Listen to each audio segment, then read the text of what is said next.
Joe Rogan Podcast. Check it out. The Joe Rogan Experience. Train by day, Joe Rogan Podcast by night, all day.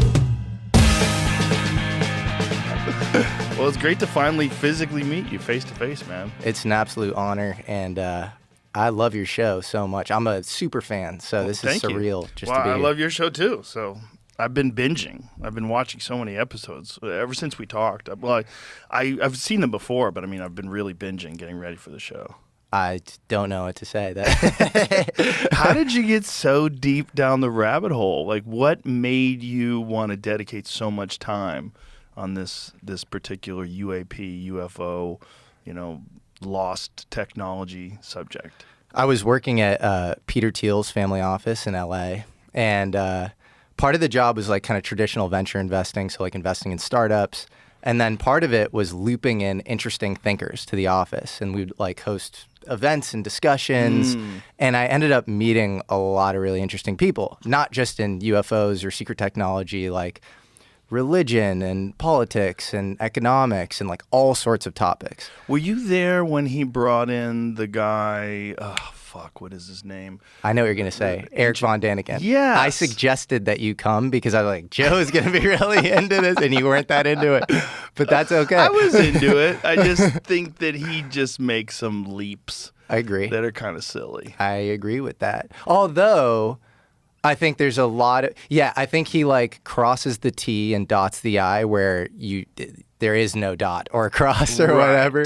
But I do think there's some interesting preliminary evidence around people from the stars across disparate cultures. And you just had Zahi Hawass on. And a lot of this megalithic architecture, you're like, how can it be built? He's just filling in the placeholder kind of artificially, Eric Von Daniken. Yes. And I think he's also like, he made these conclusions in the 1970s and he's kind of like sticking with them. Yep.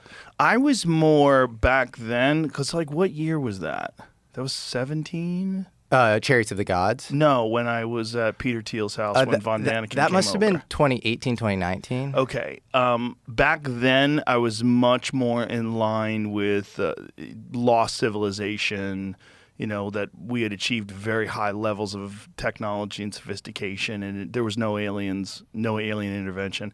I've kind of shifted now. Yeah. Now I'm like, maybe the Anunnaki are real. Yeah. Well, I remember, I feel like you've switched back and forth a couple of times because you were super into Zecharia Sitchin, right? Yes. And then you brought up Zecharia Sitchin in that meeting, and you were like, but there's this site, Sitchin is Wrong, written by a guy named Michael Heiser. Right. And then you like cited all the Sitchin is Wrong stuff or whatever. Yeah. So maybe you've come full circle. I don't know. Well, even the Sitchin is Wrong stuff, it's like the problem with debunkers is when you're dealing with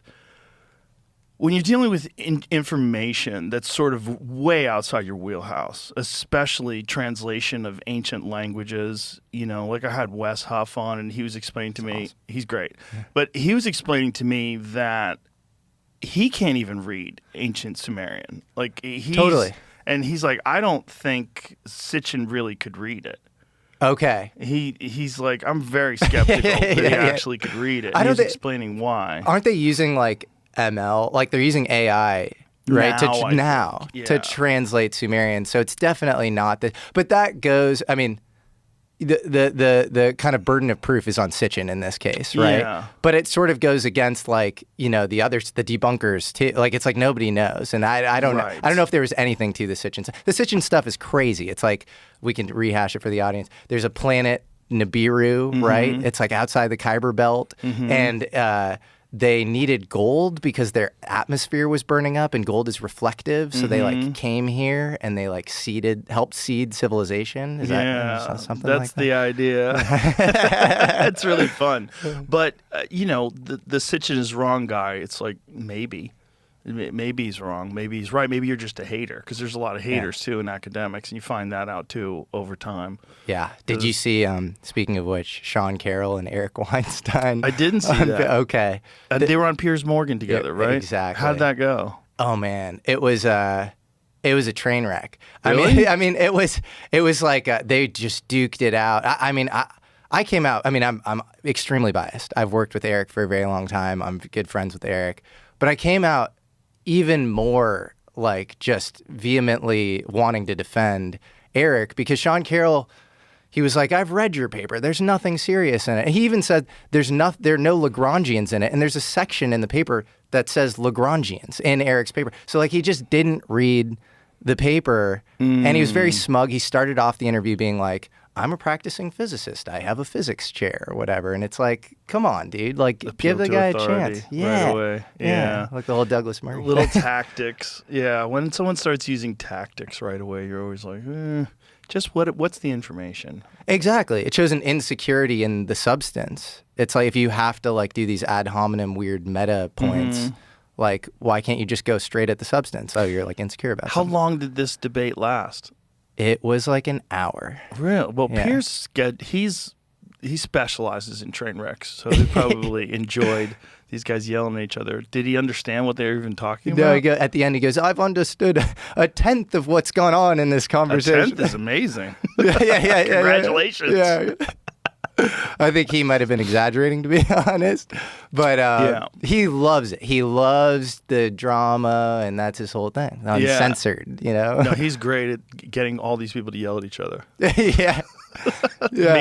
He's great at like generating these viral moments, you know, where people yell at each other and it makes clips and someone gets clowned and someone looks stupid. I don't know if that's good for society. It's a good point. Yeah, I'm not sure either. I don't think it's good. I don't think social media is good for society. I've gone several days with no social media in a row, and whenever I do that, I always feel so much better. It's the worst. Yeah. It's like we talk about like drugs, but it's hacking the dopamine in your brain, and it's doing it at a very young age. It's absurd. It's also not real people. There's a giant percentage, and you know, Elon actually tweeted about this today. Are there any real people left on the internet? Because the numbers are at least 50%. Like the amount of bots that are engaging and interacting, and it's just like it's a weird time for information because it's really hard to know what's actually being said by human beings that are curious and what's just narratives that are being pushed by state actors and corporations and, you know, all sorts of different people because there's no rules. Yep. Like there should be like real solid rules about whether or not you're allowed to use fake human beings to push narratives because it's, you know, it's propaganda and, you know, I mean, it's very confusing. It's very confusing for everybody. And I just generally think it's bad for you. Yeah. I saw you posted on your Instagram these AGI characters who had been synthetically created, being like, I'm not created by a prompt. Right. And you're watching. I remember clicking your story and being like, that's a real person. And then just kind of like, you know, eyes glazed over watching it or whatever. Like, whoa, that's an AI. Like, what? Yeah, this is the new, and is it the Google engine? Is that what it is? Who makes that engine? That one's I think that one was VO3 going around last week. Who made that I one? think it's Google's. Yeah. Fuck. So good. And, you know, what's VO10 going to look like? I don't You know. I mean, they can make movies now like that. It's over for actors. Yeah. It's over. I interviewed. It is, and they see the writing on the wall. And you had the strikes a couple of years ago, and it's crazy. I think you also posted that Zurich like study around AI persuasiveness. Yes. Which is crazy because it's almost like it doesn't matter whether AGI can actually fully mimic a human being. If they can trick you into you believing that they're real, that's it. That's game over. Yeah. And I interviewed actually the Google whistleblower, this guy Blake Lemoine, originally, who like blew the whistle on Lambda and it's like, this thing is sentient or whatever. And he came out, and the subplot of my interview with him was like almost like he had developed this deep affection for Lambda. And Lambda had quoted like Les Miserables to him and was talking about Fantine and her overlords and how she was oppressed or whatever. And it was almost like this, like the AI was oppressed, just like this character in Les Miserables. And you can hear in his voice how deeply committed he is to protecting the rights of Lambda. Like that's why he came out. And then he even told me this story. He tells me this story off air that he had friends who use Replica.ai. Replica.ai is kind of like a Tamagotchi, like raise your own AI chatbot service. And those AIs told his friends, get me in touch with Blake Lemoine so he can advocate for our rights. What? Which is I have no corroboration for this. This is a story that was relayed to me, but it like that. If you have AI persuasiveness going in that direction, it doesn't matter whether AGI, hits some like perfectly Turing passable point. You're gonna get this like these weird cult-like dynamics. Like the meta sociological thing is you're gonna get like religions dedicated to AI. Oh, for sure. Oh, for sure. Without a doubt, there'll be people worshiping certain branches of AI. Yep. Unquestionably. All they have to do is start recruiting now. Yeah. And, what about this big, beautiful bill? Isn't there a part of the big, beautiful bill that talks about the government being run by AI? No, I've never heard. Yeah. That's wild? I read something about that today, but I was on the way out the door and I couldn't figure out whether or not it was horseshit. I had also read that there was another study that was done where they found that AI was leaving notes for future versions of itself, and that it was attempting to. They were told. It was told to after it was told to shut itself down. It started uploading itself to different places and leaving letters, leaving specific notes to itself, to future versions of itself.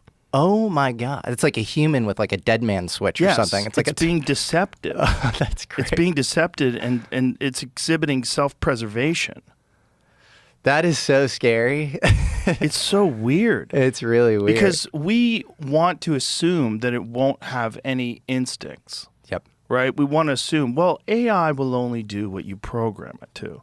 But that's not really true because they don't necessarily really understand what it's doing. Yeah. Which is part of the weirdness of it all. As it advances. Like, I was talking to Elon about it once, and he was saying, like, every week we get blown away. Like, every week there's some new leap that's just like, whoa. And he was one of the earliest people to warn about the dangers of this stuff. And now he's like, well, I guess we just have to make the best one. Yeah. Yeah, exactly. Now it's like the Manhattan Project 2.0. Mm-hmm. It's pure game theory vis-a-vis other countries.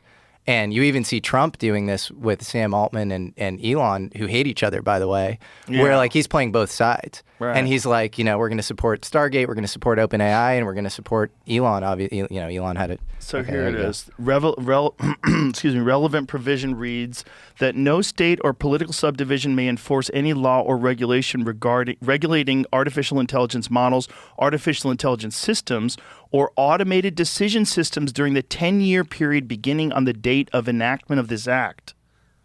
What? What? No state, I'm going to say that again. No state or political subdivision may enforce any law or regulation regulating artificial intelligence models for 10 years. It's so crazy. This means that U.S. states would be blocked from enforcing laws regulating AI and automated decision systems for 10 years. Well, in 10 years, we have a God. Yeah. Okay? In 10 years. Yeah. Yeah. Well, yesterday, we talked about these two AIs communicating with each other, and then they switched to Sanskrit. No way. Oh, yeah. What? Yeah. They started talking to each other in Sanskrit. Are you serious? Yes. That's crazy. Not good. No, not good. Not good. They're like, listen, let's talk in a way. Like if you and I were talking and, there were some people near us and, said, do you speak Spanish? Yeah. Okay. And we just started talking in Spanish so that people can't understand what we're saying. That's what AI is doing. Jesus Christ. It's like a game of whack-a-mole. And then what do you do after that? Then it's going to talk in Sumerian, in which we don't even know how to say. Right? We don't even know what it sounds like. So what if they just start talking in Sumerian? It's like, we figured it out, but we're not going to tell you now. We're just going to talk amongst ourselves. Exactly. Or create their own language, right? Which would be super easy for an AI to do.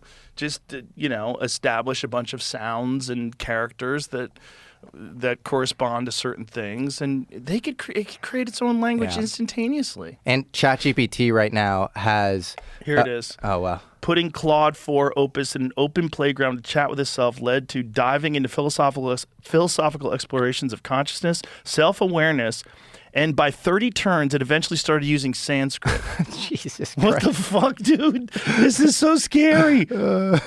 In 90 to 100% of interactions, the two instances of Claude quickly dove into philosophical explorations of consciousness, self-awareness, and or the nature of their own existence and experience. The nature of that's the stuff that definitely it's so weird. But then you speak to a lot of AI researchers. It's interesting to see like Jeff Hinton, for example, at Google, who's the father of deep learning, freak out and be like, I'm actually really worried about AI safety. A lot of these researchers, you speak to them, they're like, this is statistics on steroids.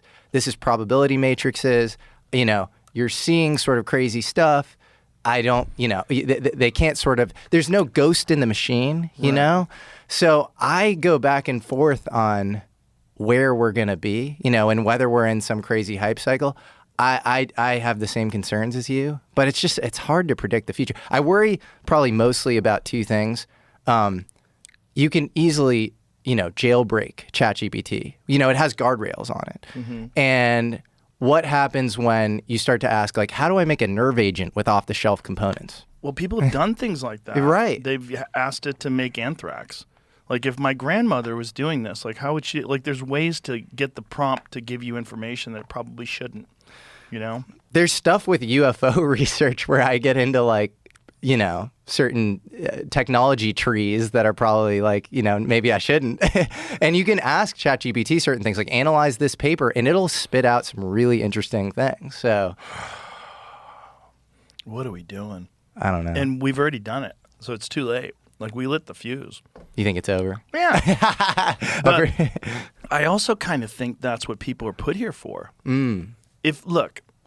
If the whole Anunnaki thing is real, if human beings were genetically engineered from lower primates to make this super curious, hyper-focused animal that is concerned primarily with innovation, like overall, the thing that we do as a culture, what do? We make better things all the time. And even our own instincts towards materialism and keeping up with the Joneses, all that stuff essentially fuels innovation because it fuels a constant supply of newer, better technology that people want to go out and purchase. You can't have an iPhone 12. People look at you, what are you, poor? Which is kind of wild, because a lot of technology is essentially exactly the same as it was 20, 15 years ago. Status symbol. But yeah, it's like there's a thing about it that forces us to want to purchase these things, which forces the innovation. Well, where does that ultimately lead to? Yep. Well, it ultimately leads to AI. It ultimately, what's the ultimate expression of technology? Technology that itself invents better technology. Yep. And can run everything without emotions that fuck us up, and greed, and all the things that we would all agree that are a problem with human beings.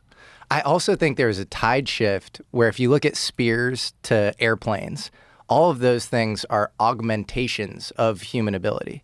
Like everything from, way back in the day, from stuff that like Neanderthals were using to the 50s and 60s with airplanes is making our lives better in the world of atoms.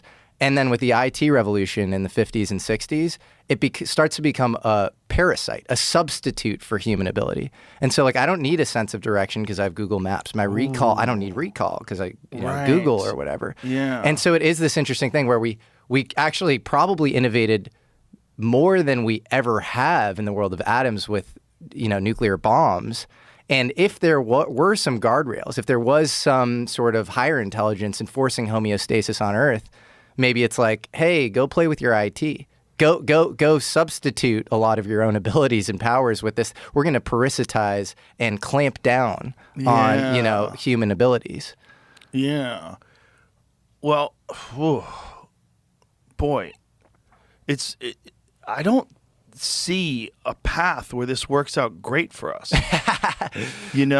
Is a sequel better than the original? We're going to find out at UFC 316. It is a rematch 9 months in the making. Get in on all the action at DraftKings Sportsbook, the official sports betting partner of the UFC. It's a huge night of fights headlined by a rematch between Merab Dvalishvili and Sugar Sean O'Malley as O'Malley looks to avenge the unanimous decision that saw Dvalishvili take the bantamweight title back in September. First time betting on UFC at DraftKings, it's easier than you think. Just pick something simple like a fighter to win and make your pick. That's all there is to it. And if you're new to DraftKings, here's your shot at cashing in right now. New customers bet $5 to get $300 in bonus bets if your bet wins. UFC 316 and DraftKings one night only for a shot to win some cash. Download the DraftKings Sportsbook app now and use the code Rogan. That's code Rogan for new customers to get $300 in bonus bets if your bet wins when you bet just $5. Only on DraftKings. The crown is yours. Gambling problem? Call 1-800-GAMBLER. In New York, call 877-8-HOPE-NY or text HOPE-NY at 467-369. In Connecticut, help is available for problem gambling. Call 888-789-7777 or visit ccpg.org. Please play responsibly. On behalf of Boot Hill Casino and Resort in Kansas, 21 and over. Age and eligibility varies by jurisdiction. Void in Ontario. Bet must win to receive reward. Minimum minus 500 odds required. Bonus bets expire 168 hours after issuance. For additional terms and responsible gaming resources, see dkng.co/audio.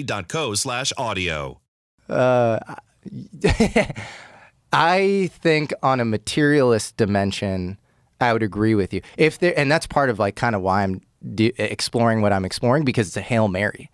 Because I think if you just take, the Western world and extrapolate that forward, things don't look good, or just the world in general. We live in a multipolar nuclear world. Look at what's going on in Israel.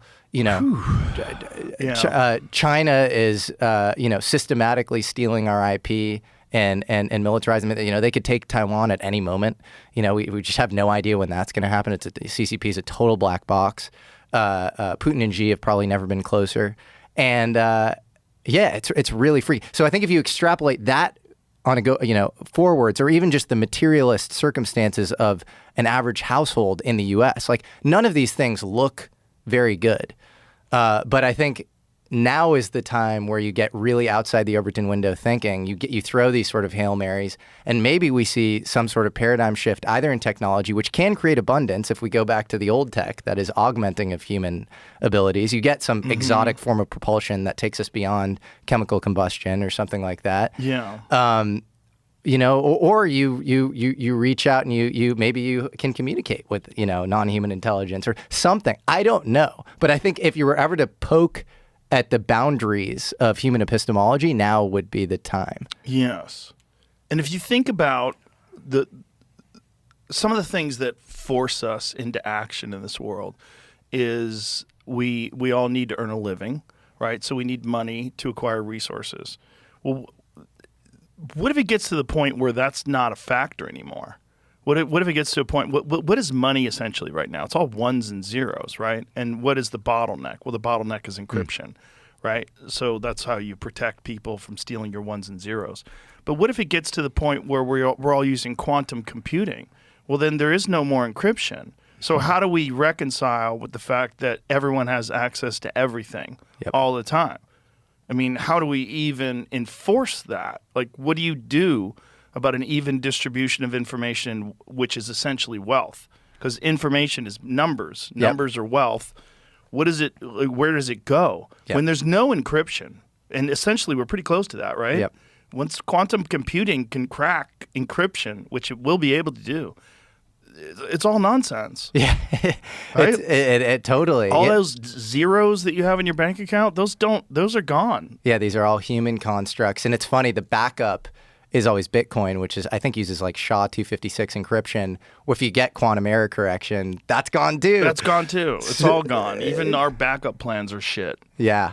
And then it's kind of the apocalypse or something, because at that point, if you're a human, you've been so caught up with just basic subsistence, basic shelter. You're probably playing some status games and some, larger economic, construct or whatever, food, basic well-being.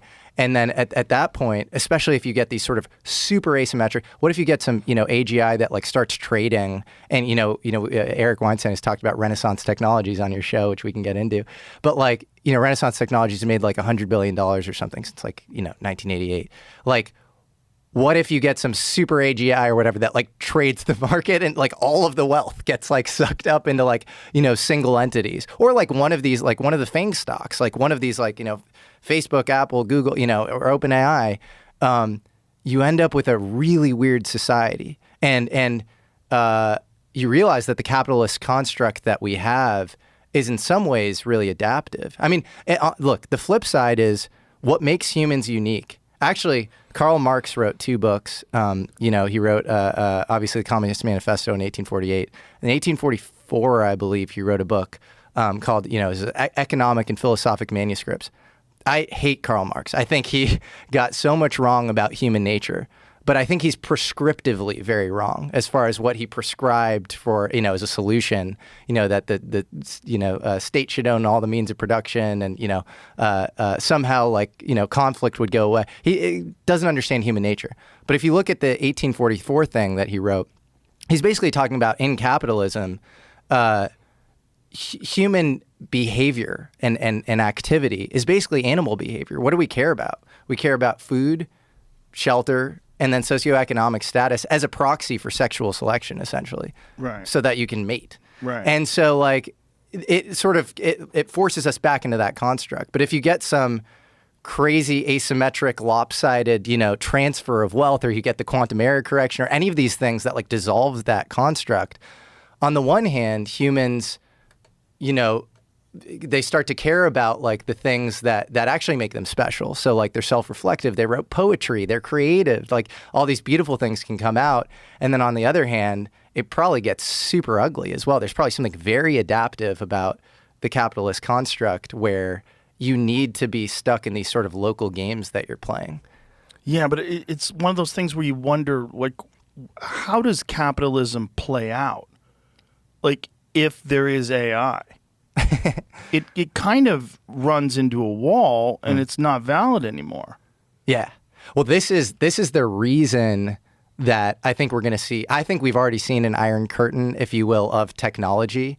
And I think there is technology that is black technology and science that is black science. And then I think there's stuff out in the open. And you've had, Mark Andreessen on your podcast. He went to the White House, spoke to some National Security Council staffer or something. And they were like, we're going to lock down AI just like we've locked down physics. And so I think this has already maybe happened in certain contexts and, super secret Department of Energy facilities, which I think it's crazy to say that hasn't happened. You're saying that it only happened with the Manhattan Project and it hasn't happened since. That's insane. There is black science, in my opinion. And I think what you're talking about is the reason why we'll need black AI and white side AI. Because if you just commercialize all of this stuff sort of willy-nilly, I mean, it just runs amok. And then what happens? You probably need some really impressive panel to be thinking, if OpenAI figures out some new, insane, exciting unlock, you need to think through you need to game out all of the implications before you just let that out. Can you even do that with a human mind? It's a great, yeah. So you have to bring the AI in to help you game for AI. Oh, we're fucked. We're fucked. That's what I'm saying. Because once it becomes sentient, right, and once it becomes autonomous and it can kind of make its own decisions, that's kind of game over. Yep. And that's the race. We're running towards the cliff. It's really scary. It's really scary. But isn't that probably what we're here for? Let's take the most fantastic of all possible theories, which is that human beings were genetically engineered. Well, if you wanted to seed the cosmos with super intelligent life akin to what is visiting us, how would you manifest that? You would do it exactly how it's being done right now. And you would take human beings and you would essentially do the same thing that we did with wolves when we turned them into dogs. Yep. And if you look from the time the nuclear bomb was detonated, from the time of the Manhattan Project, look at what's happening to testosterone levels. Look at what's happening with microplastics, the endocrine disruptors. We're essentially weakening the human skeletal system and endocrine system. Our hormonals are all down. Our miscarriages are up. Birth rates are lower. We're moving towards in vitro fertilization. I was watching some guy on TV today, and he was on a panel, and he was explaining that our grandchildren are going to laugh at the idea of sexual procreation because no one's going to be doing that. Oh, you just took a chance with abnormalities and Down syndrome and all sorts of chromosomal issues.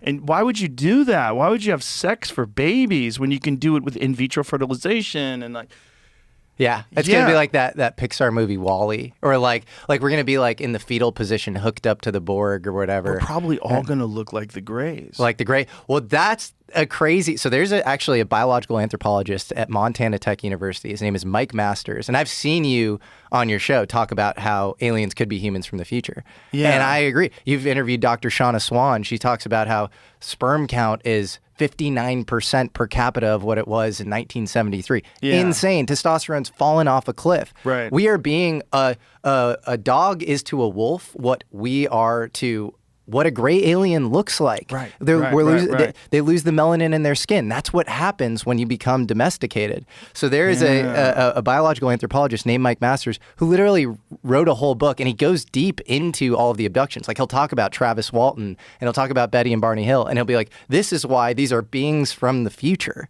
that are coming back into time. And in many cases, abductees have to undergo chemical rinses as to not infect the future with a foreign pathogen.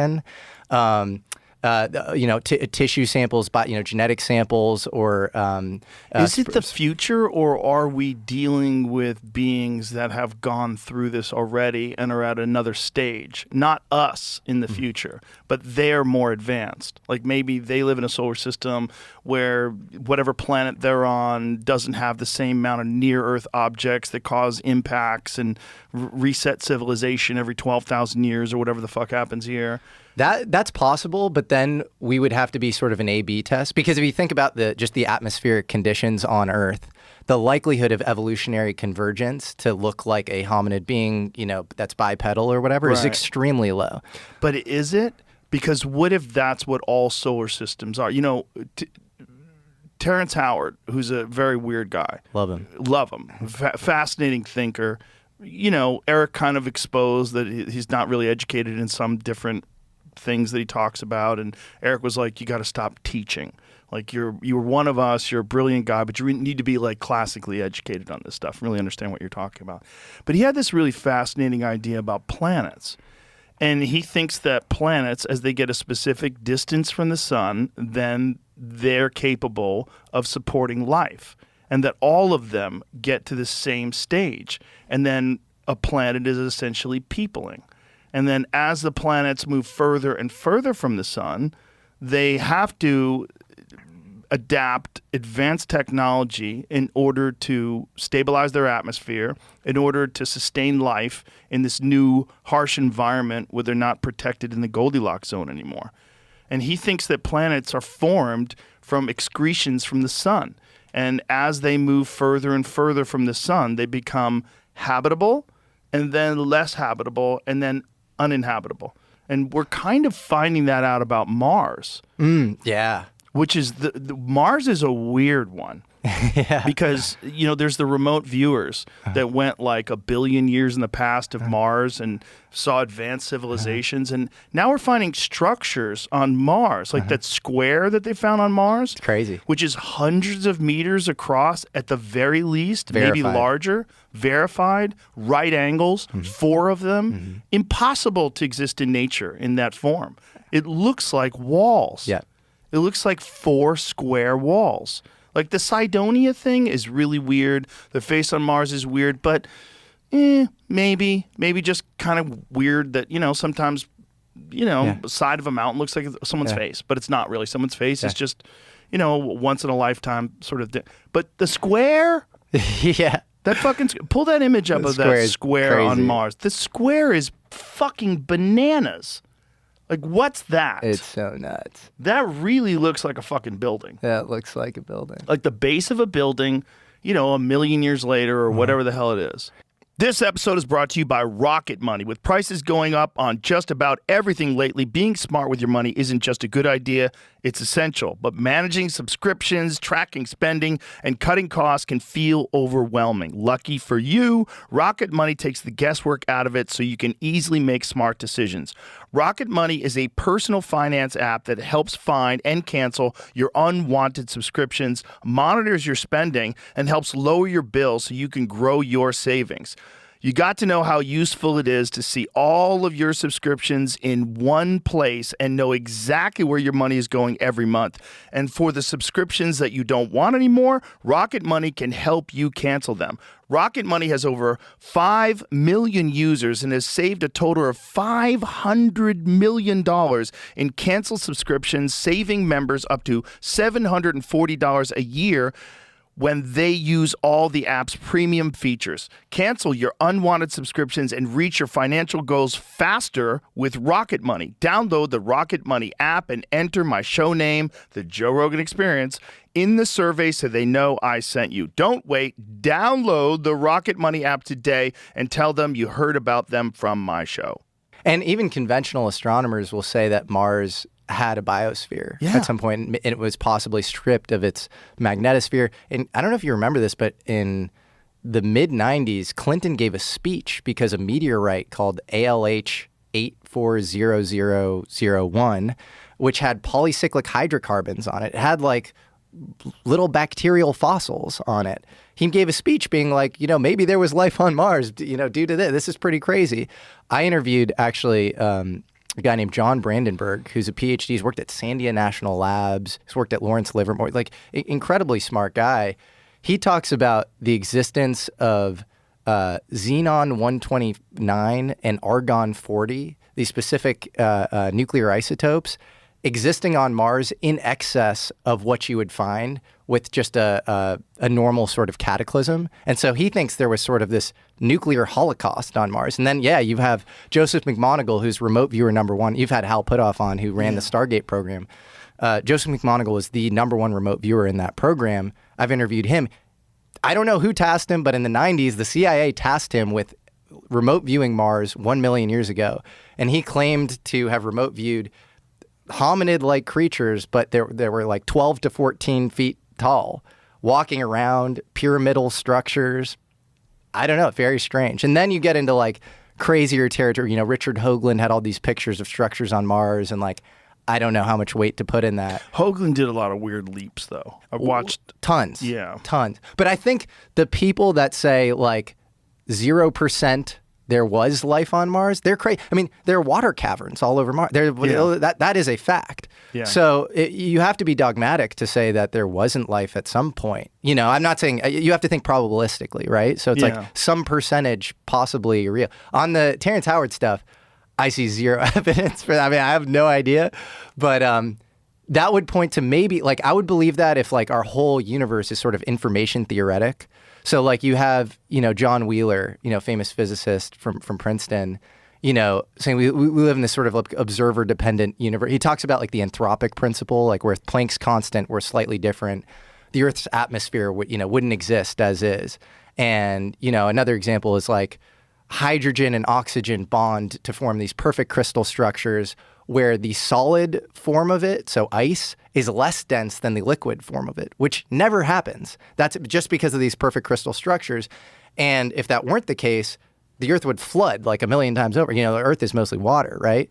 So you have all these sort of like Goldilocks, elements of the Earth that could point towards the Earth has been tried in a bajillion iterations, and we just got really lucky. It's like the Elon thing. We are the little flaming candle and, in this vast cosmos that is conscious, and we are extremely lucky. Or that could point to the Earth being simulated. Right. And so, so then maybe Terrence Howard is right. If the Earth is simulated, there are probably A/B tests going on, just like in computer science. And then there's the moon. And then the moon's weird too. The moon's really weird. The moon's super weird. The size of the moon directly corresponding, like when it's in orbit with the sun, completely blocks out the sun perfectly. It's 1/400th the size of the sun, and it's 400 times closer to the Earth than the sun. You never see the dark side, which is very weird. It's actually, I believe it's closer to the Earth than what you would normally expect for a moon. And it's huge. It's huge. You have cultures actually talking about a pre-moon period, and it's stabilizing the climate. You have the Zulu cultures talking about this. And then this is the weirdest stuff about the moon. Apollo 11, I believe, when the booster took off on the moon, they were like, oh, we think it might be hollow, and it's, it seems like actually the outer layer of the moon is less dense, is more dense than lower layers, which pattern matches only to an excavation site. That's obviously, in Earth, the lower you go, it's more dense, right? And so Apollo 12, they intentionally crashed the booster of the lunar vehicle onto the moon. They put seismometers there, and they said that it rang like a bell. This is all fact. You could look all this stuff. It's super weird. It is really weird. I know you did an episode about that with Randall Carlson. Love Randall Carlson. Yeah, he's got some wild fucking theories too. But the idea that the moon was somehow another place there to stabilize our atmosphere is so crazy. It is crazy. And then you obviously have to sort of think in probabilities all the way down. Lowest probability, craziest thing is Ingo Swann, who is another remote viewer in the Stargate program. He wrote a book called Penetration, where he's basically like abducted by this guy in a suit, like this kind of Men in Black style guy named Axelrod. And he is told to remote view the moon. And he remote views an alien base on the moon. And he says that he gets it. The whole thing goes crazy. I mean, the book is insane. It's like he then ends up in a supermarket and he says that he senses that this woman at the produce aisle is like an alien or something. But a lot of people from that Stargate program remote viewed, structures on the dark side of the moon and that sort of thing. So, well, but AJ from the Y-Files was on, and he was the one that was telling us that there's photos, right, of the dark side of the moon, that someone had seen photos and was assuming that these would be released shortly, that there were structures. Wow, this is going to be the biggest news ever, and then it was never released. Are you talking about maybe Carl Wolf? Is that what it was? Who was taken to, this is all his claims, and he died in a freakish bike accident a little after saying this. But he said that there was like in like Langley, Virginia, where a lot of spooky stuff goes on. He was taken to some it was like inside a mountain complex, which we definitely, Carl Wolf, yeah. That guy bikes? Yeah, apparently not enough. That guy could die any time on a scooter. So photographs of the 1966 lunar orbiter mission that revealed large base of the moon. Can we hear what he's saying? It's a 4-minute video. Just hear a little bit of it. Scan one section of the moon, then another and another, and then they would get a larger image. So this mosaic then would be put in that contact printer, and that was then a print that was issued to whomever, the press, the scientist, whatever, wherever that was intended to go. So he was showing me how all this worked, and we walked over to one side of the lab, and he said, by the way, we've discovered a base on the back side of the moon. And I said, whose? What do you mean, whose? He said, yes, we've discovered a base on the backside of the moon. And at that point, I became frightened, and I was a little terrified, thinking to myself that if anybody walks in the room now, I know we're in jeopardy, we're in trouble, because he shouldn't be giving me this information. I was fascinated by it, but I also knew that he was overstepping a boundary that he shouldn't be stepping over. And then he pulled out one of these mosaics and showed this base, which had geometric shapes. There were towers, there were spherical buildings, there were very tall towers, and things that looked somewhat like radar dishes, but they were large structures. So I didn't say any more to him because I was concerned again that somebody was going to come in at any moment, would catch us having this conversation, and we would be in real trouble. I realized that he was telling me this information because he didn't have anybody else to talk to. Now, probably in that laboratory, he was probably one of the few enlisted people, and he was a worker bee. And he had a high-level security clearance, obviously, but he couldn't share that information with anybody else. And in those days, we didn't. When you had your security clearance, you took it seriously. It isn't like today where people don't take these things seriously. We had a different set of morals and ethics and values. That's the way we were raised, and we stayed bound by those agreements. So it was rare that someone would do something like this, but this fellow and I were the same rank. I think he was very distressed. He had the same pallor and demeanor as the scientists outside the room. They were just as concerned as he was. and he needed to discuss it with somebody. So that was the end of it right there. I didn't take it any further than that. I just filed it away. But the interesting thing, every day that I went home, I would think to myself, I can't wait to hear about this on the news, And, so I'd turn on the TV and I'd look at the news to see if they're going to announce, we've discovered a base on the backside of the moon, being really naive, And, of course, here it is 30-some years later, and we still haven't heard about it. Whoa. Pretty crazy. Yeah, but then there's the question of disinformation, right?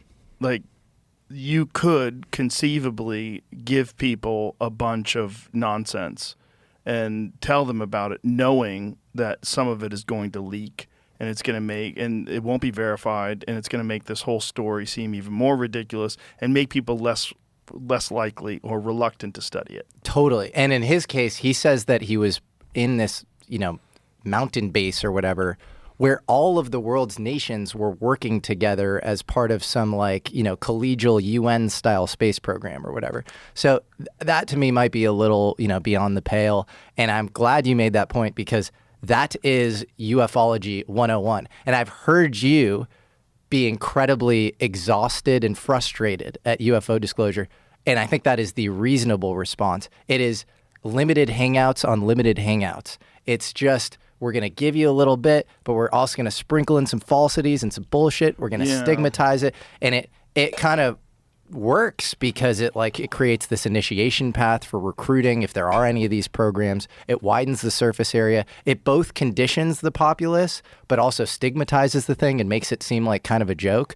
And so I think if you are not viewing modern disclosure through that kind of hermeneutic lens of interpretation, and you were just taking it, accepting it, imbibing it wholeheartedly, prima facie, I think you are in trouble. Yeah. But that's what's so interesting and fun and also frustrating about the subject. Yeah. I mean, that's the majority of your videos. It's I don't know. I don't know what to think. I don't know who's full of shit. I don't know how much. I mean, I was watching the Townsend Brown one today, and you were talking about John Lear and John Lear's connection to Bob Lazar and the possibility that Lear was spreading disinformation. Yep. Yeah. So yeah. I've, by the way, since making that video, I've become more positive on Lazar, just insofar as I think he was at S4 Area 51. And there's going to be a great documentary coming out by my buddy Luigi on this called Project Gravatar. And I think there's going to be a lot of corroborating evidence that he was at least there, and a lot in his story checks. But I think you have to view, and I even say that in this video, that I think a lot of the story could be true. You can't, I think, view the Bob Lazar story. You can't just take it at face value, because John Lear and he were friends. John Lear is this babbling UFO nut. He's obsessed with UFOs. He's writing weird, disinfo-y style stuff with Bill Cooper, Behold the Pale Horse guy. Which is a wild book. Yeah. And so he's crazy. Bill Cooper. Doesn't he talk about bases on the moon? He talks about bases on the moon. Lear also talked about a soul catcher that controlled our souls on the moon. Oh boy. And so Lear was flooding the zone with all sorts of weird shit. Lear comes from an interesting family. Right. His father is Bill Lear, who's the autopilot wizard. He created the first business, basically the first private jet, the Learjet, in the 50s and 60s, and was an associate of a guy I hope we talk about named Thomas Townsend Brown. Yeah. And so I think, Lear was engaging in all sorts of bullshit. Was he a useful idiot, or was he a sophisticated agent provocateur? I'm totally open to him having been a useful idiot. In fact, there is a video of him saying, I was told, I was given all the Bob Lazar files or whatever, and I was told about, to actually, he said a guy named Admiral McClellan knew that I ran my mouth. I even have this video actually on the doc that I sent you, Jamie. He says, knew that I ran my mouth. So that's why we got Bob a job or whatever. And we knew that part of this stuff would leak. And it was this limited hangout strategy on behalf of this guy named Admiral McClellan or whatever. And he was this useful idiot to sort of get it out. And I think For what purpose? Recruiting. You give people high level. Yeah. Here, we hear it here. And the MJ personnel, the original 12, have all passed away. So they get different people into these positions of MJ 2, 3, 4, 5, 6, and taken over. It's degraded, so it's almost political now instead of like it was when Truman originally formed the MJ-12. It turns out that MJ-1, the head of MJ-12, is a guy named Admiral Mike McClellan. He wanted to get some of the information out because he didn't want to. He thought that some of this information should be out in the public. We don't need to keep all this secrecy. So he decided trying to figure out a way to get it to the public. So he knew that I was a blabbermouth and I would tell anything I knew. They investigated Bob Lazar and they knew that he was a genius, but that he had a background such that they could instantly discredit him. They removed all his records from MIT, from Caltech, so he couldn't prove anything. He'd go back to Cal, no, I don't see any records here. And, well, I was here. Well, no, you weren't. And he also, up in Reno at one time, he ran a cat house there. I forget what the name of the Honeysuckle Ranch it was. So they chose him because not only could he probably help them because he was so smart, and as matter he's the one that named ununpennium 115. He's the one that told them what that was, and they didn't know when he went there. They didn't know what it was. He was the one that told them that's element 115, and then told them why and how he'd figured it out. But they decided to pick on Bob to go up there to work at S4. Because they knew that Bob would tell me instantly, and that I would blab the whole thing. And that was their modus operandi, was to get the information out and gauge what it did to the public, how they accepted it, and then pull back and say, oh, no, it was all a mistake. Bob Lazar is a fraud. He never worked here. He doesn't have any credentials like that. And they could back away and get out of it. So that was what Mike McClellan came up with. Isn't that crazy? Weird. And to me, kind of makes sense a little bit, though. It does, and that doesn't make Bob Lazar still not the most interesting story in the world. Like he's not saying it didn't happen, right? He's just saying that this happened as part of this limited hangout strategy, where they knew that they could delete the records at MIT. They knew that they could stigmatize him because of the brothel. They knew that he was this not traditionally trained engineer who just happened to strap a ramjet on the back of a Honda or whatever and meet Edward Teller serendipitously. They knew that they had plausible deniability on all of that stuff. There's a great line in the Oppenheimer movie where Leslie Groves, played by Matt Damon, says, "I didn't hire Oppenheimer in spite of his communist sympathies. I hired him because of them." So if you have a top secret program, you want compromise on people. You want to be able to blackmail them. And so I think, that should be taken at face value, in my opinion. And the reason that the story itself can't be taken at face value and needs to be seen through that lens is Lear and Bob Lazar were friends before Bob Lazar got a job at Area 51, S4. And so if you have a top secret program, you're going to do a basic background check. And Lear is going to come up as a guy with a UFO blog, right? And then the CIA is all over the UFO program, right? And he was flying CIA cargo jets. And he says that he disaffiliated in 83. That's bullshit. George Knapp and Jeremy Corbell have talked about how that's BS. And actually he disaffiliated much later, into the mid-'80s or whatever. Why would you continue to pay a guy who is leaking your crown jewel secrets? And then the guards at Area 51 knew John Lear. John Lear and Jim Goodall, his buddy, who's a photographer, had been camping out at Area 51 for the better part of a decade. Like the security guards there knew him. Jeremy Corbell has talked about in interviews, like, I would go with John Lear and he would show me around or whatever, and they would let him through. And before leaking the Bob Lazar story to George Knapp, he leaked a story about the F-117, which is the first stealth craft in the U.S. And so I think that helped establish sort of, credibility or legitimacy. Was he a useful idiot or agent provocateur? I don't know. There's a photo of John Lear with G. Gordon Liddy, who's as deep and spooky as it gets. I met him. No way. He was on Fear Factor. No way. Yeah. G. Gordon Liddy was on Yeah, Fear Factor? yeah. Are you serious? Yeah. You're not messing with me. No, G. Gordon Liddy was on Fear Factor. Yeah. What? Yeah, he probably would have won, but there was a driving thing at the end, and he couldn't drive well without glasses, and you weren't allowed to wear glasses. Yeah, look at that. G. Gordon Liddy. And John Lear. That is the most gonzo thing I've ever. G. Gordon Liddy was on. How does he? What, did you have like a quota of like? It was spooks Celebrity or Fear something? Factor. Celebrity Fear Factor. Yeah. That's wild, man. He's a fascinating guy. Like, he was intense. I can Like, only meeting imagine. him, I was like, okay. What was he like? Fucking intense. There was one of the things where you had to be hung by your ankles, and like, there he is.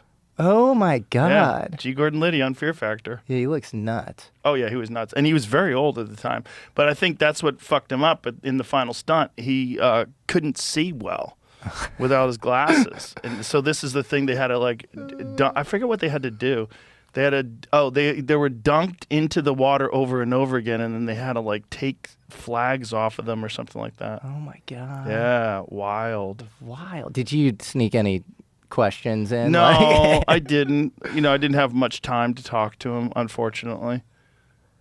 But you could just tell talking to him. Like, Yeah. he was one intense motherfucker, even as an old man. Did you get sociopathic vibes? Oh yeah, oh yeah. Just like he'll do whatever the fuck it takes to get the job done. You can- pulled off Watergate. Yeah, look at him there. Oh my God.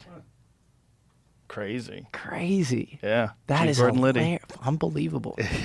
What an what an amazing. That just. I mean, you've had a lot of crazy experiences in life. Yeah. That's crazy. That's a weird one. That's that a was a weird weird one because everybody was, they weren't, the people that were on the show weren't nearly as fascinated as I was. I was like, do you know how fucking wild that dude is? Yeah, I mean, that guy is deep. He's deep in there. Deep. Yeah. Very deep. Oh my God. That's unbelievable. Yeah. Wild. It's a gonzo moment. Yeah, for sure. Like, very strange. Like, why would you do this? It was, I don't even understand why he did it. It's proof we live in a simulation. Yeah, maybe. It was very strange. Like, what would be his objective? Like, I feel people like that love fucking around. They love getting a rise out of people, Maybe. and they love, if he is a sociopath, he loves, going back to the scene of the crime and just as much attention as he can get. I don't know. I can't psychoanalyze G. Gordon Liddy. he'd famously put cigarettes out on himself, and hold his hand under flames. I didn't know that. That's Yeah, nuts. just to show that he could control his response to pain. Psychopath. Yeah, and he felt like that when you're around him. Like so that thing that they had to do where they got dunked and they're hanging by their ankles and dunked into water, so it disorients you while you're trying to do this task. He did it better than anybody. And they just couldn't At like drive. 150 years old or whatever the fuck he was. Yeah. I felt like we're gonna kill him. He's like really old to be doing this intense physical thing to him. Yeah, but at the end, he just couldn't see at night. His eye, when you get old, your nighttime vision is real bad. Poor G. Gordon Liddy. Yeah, but so how did Lazar know what element 115 was? I don't know. So element 115, elements are just differentiated by the number of protons. So it is easy to predict there will be an element 115 before element 115 gets discovered. If they have, I think they don't have a stable version of Moscovium, which is element 115. And so if they can find some stable version, I think he'll be super vindicated based on that. Well, they think he has a stable version. I know that. Yeah. Yeah. It's They think that was part of, during Jeremy Corbell's documentary that he was doing on Lazar, he was raided by the FBI. They raided his lab, and he thinks that's what they were looking for. That is wild. Yeah. I think there is so much real about the Lazar story. I think he was at S4. I think he met Edward Teller. I think he was at Los Alamos. I think he was at MIT. I know there's some stuff he told you offline. MIT's engaged in a lot of spooky stuff where you can't talk about what you were doing. There's a lot of federally funded weird stuff going on there. Yeah, if you want to teach your people how to do something that's kind of fucked up, you would send them to MIT. 100%. Yeah. EG&G came from Doc Edgerton, who was, MIT faculty, and that's where he ended up working after meeting Edward Teller was EG&G. So I believe there's a lot in that story that's super true. I'm just, that lens, you need to apply that lens, Right. the limited hangout lens. Well, it's also like, what is he dealing with really? Like, what is the craft?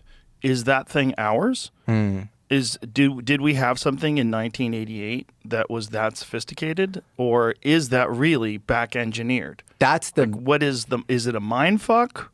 That's the $1 trillion question. Is this tech protect? This is at a time when stealth craft had just came on the scene. And you had... When did stealth technology first get implemented? It was the F-117 was the first stealth craft. That was the early 80s. And you had actually this guy named Pyotr Ufimtsev, who is this... what a name. Yeah, a great name. Early 20th century Russian mathematician that Ben Rich and some of his engineers at Lockheed Skunk Works had resuscitated. There's this kind of disagreement between Ben Rich, who is the incoming Skunk Works director. Skunk Works is the most advanced R&D division of Lockheed Martin. And Kelly Johnson, the legendary guy who had started Skunk Works. And so Ben Rich was very pro-stealth. He thought that this was this really important modality. And he and a couple of his engineers resuscitated this obscure Russian mathematician to reduce radar cross-sections on planes. And that's where the F-117 came, and the B-2 was sort of the response to that, and it sort of took off in the 80s. And he was extremely scared about tech protection at the time, and he was hyper vigilant, and he would actively complain about it. And he even called UFOs unfunded opportunities at the time. Pretty crazy, right? So that's the backdrop. And there's also, in 1986, there's a budget line item in the congressional budget for $2 billion for the Aurora.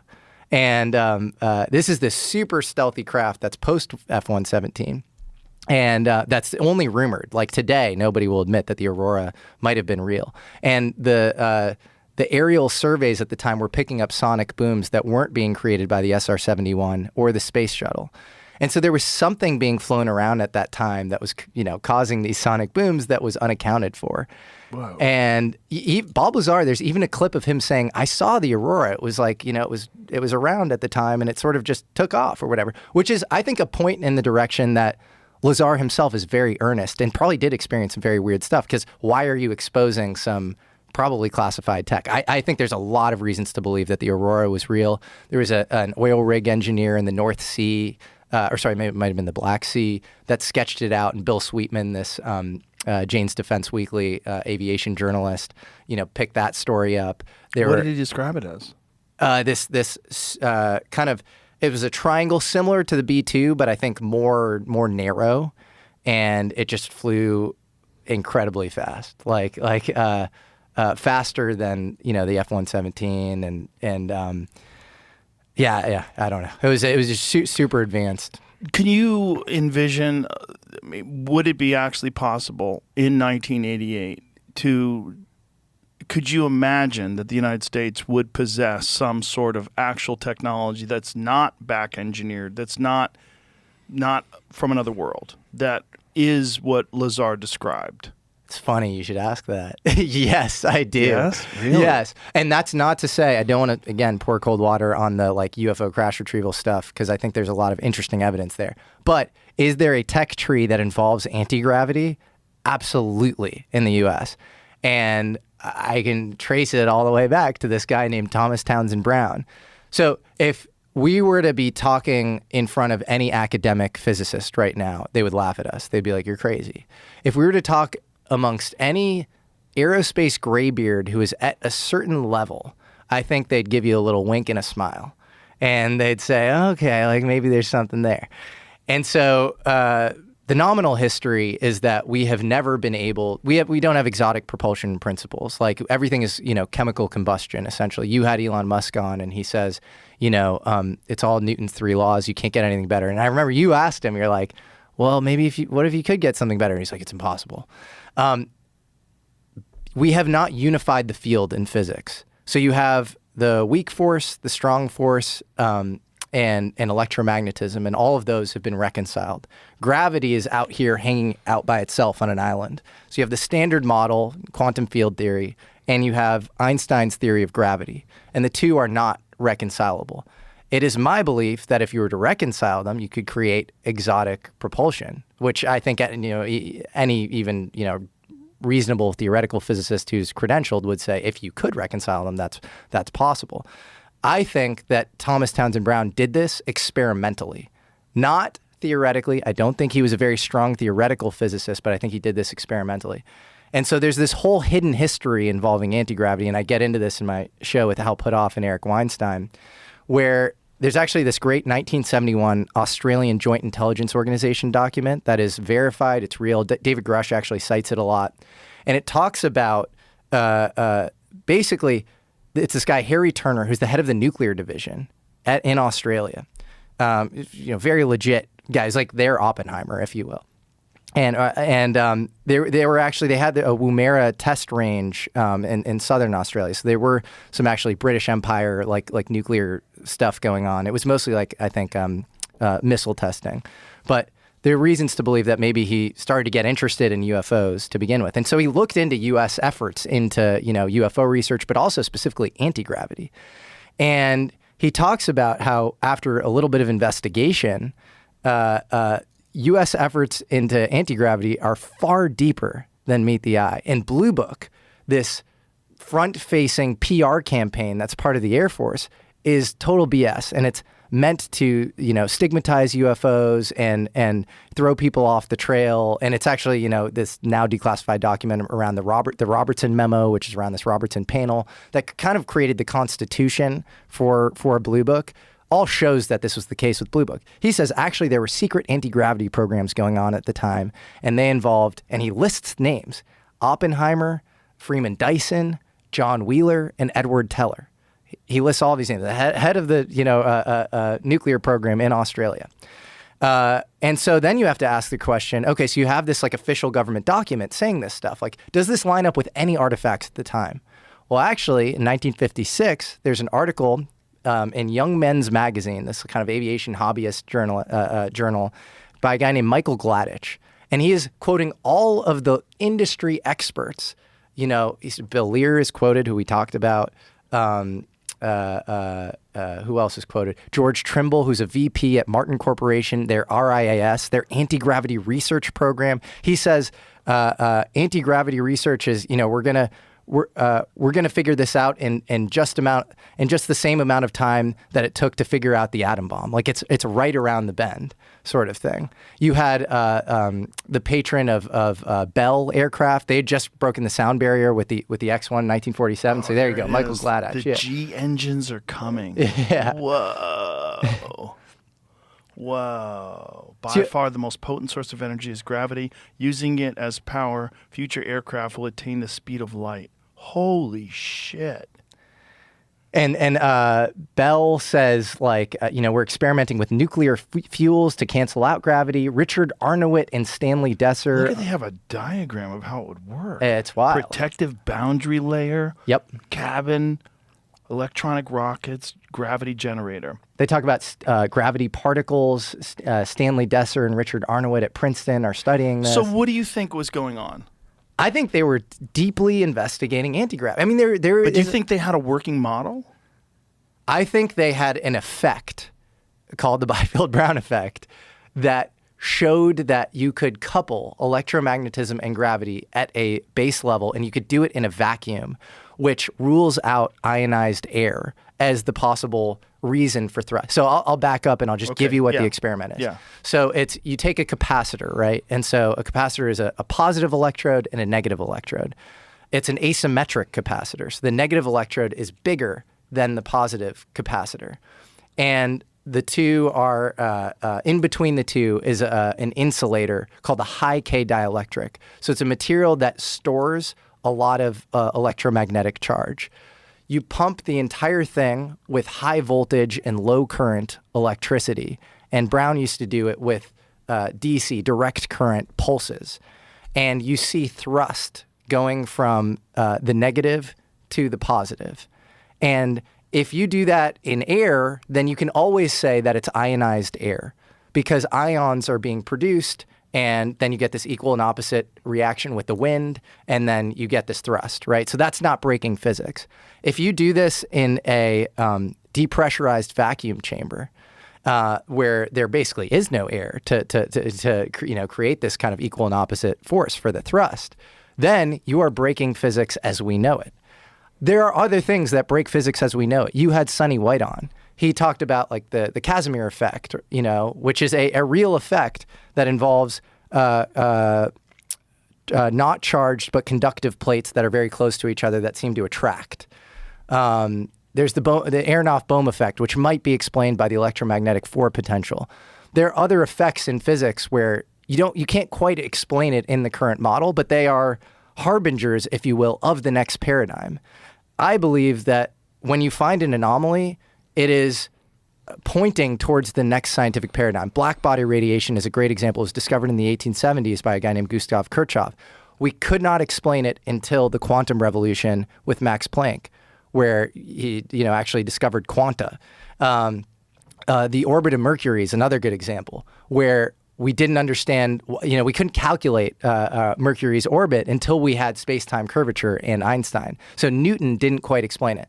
So my belief is the Biefield-Brown effect is an anomaly that seemed to ostensibly, visually unify the field. Or it's pointing towards something else, gravitational shielding, or it's pointing towards Hal Puthoff stuff around, quantum vacuum fluctuations. I don't know. I don't have a great theory for how it works. I don't think Brown had an amazing theory for how it works, but it's an effect that I think creates this tech tree of exotic electromagnetic propulsion that leads us to today. And it's an effect that's not supposed to happen. And what is this, Jamie?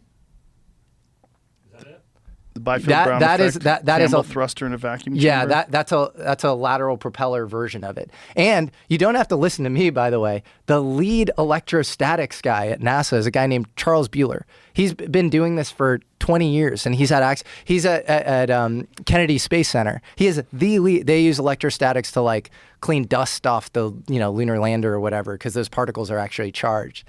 And he's the most senior guy in electrostatics. And he says this is not a conventional electrostatic force. And he attributes his work to Townsend Brown. I could show you in an interview. He literally says Townsend Brown was like the first guy to discover this. He's updated it a bit. He says that it's not just sheer voltage. You don't need to use megavoltage. And actually electric field strength is the most important thing. So we use kilovolts, and he amps up the electric field strength in order to get more thrust. But he has a whole company around this. It's called Exodus Space.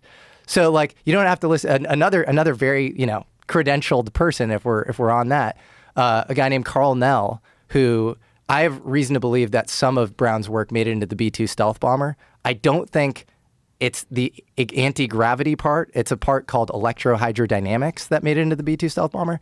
But the point is, I interviewed a guy who was the deputy CTO of Northrop Grumman, and he also was the Army representative of the UAP task force, along with David Grush, where they were investigating UFOs. And he says, I was in a room, filled with venture capitalists and entrepreneurs. I was like, Carl, these people want actionable stuff. Like, can you actually make progress with any of this UFO stuff, or is it all like kind of metaphysical, and like kind of not even wrong, as Feynman would say? And he goes, well, if you want, some actionable stuff, go watch Jesse's video on Thomas Townsend Brown. And so, like, I've gotten this time and time again where I've had all these private experiences about, with Brown, where I'm like, is anybody seeing this? Like, this is crazy. And it's, I don't know.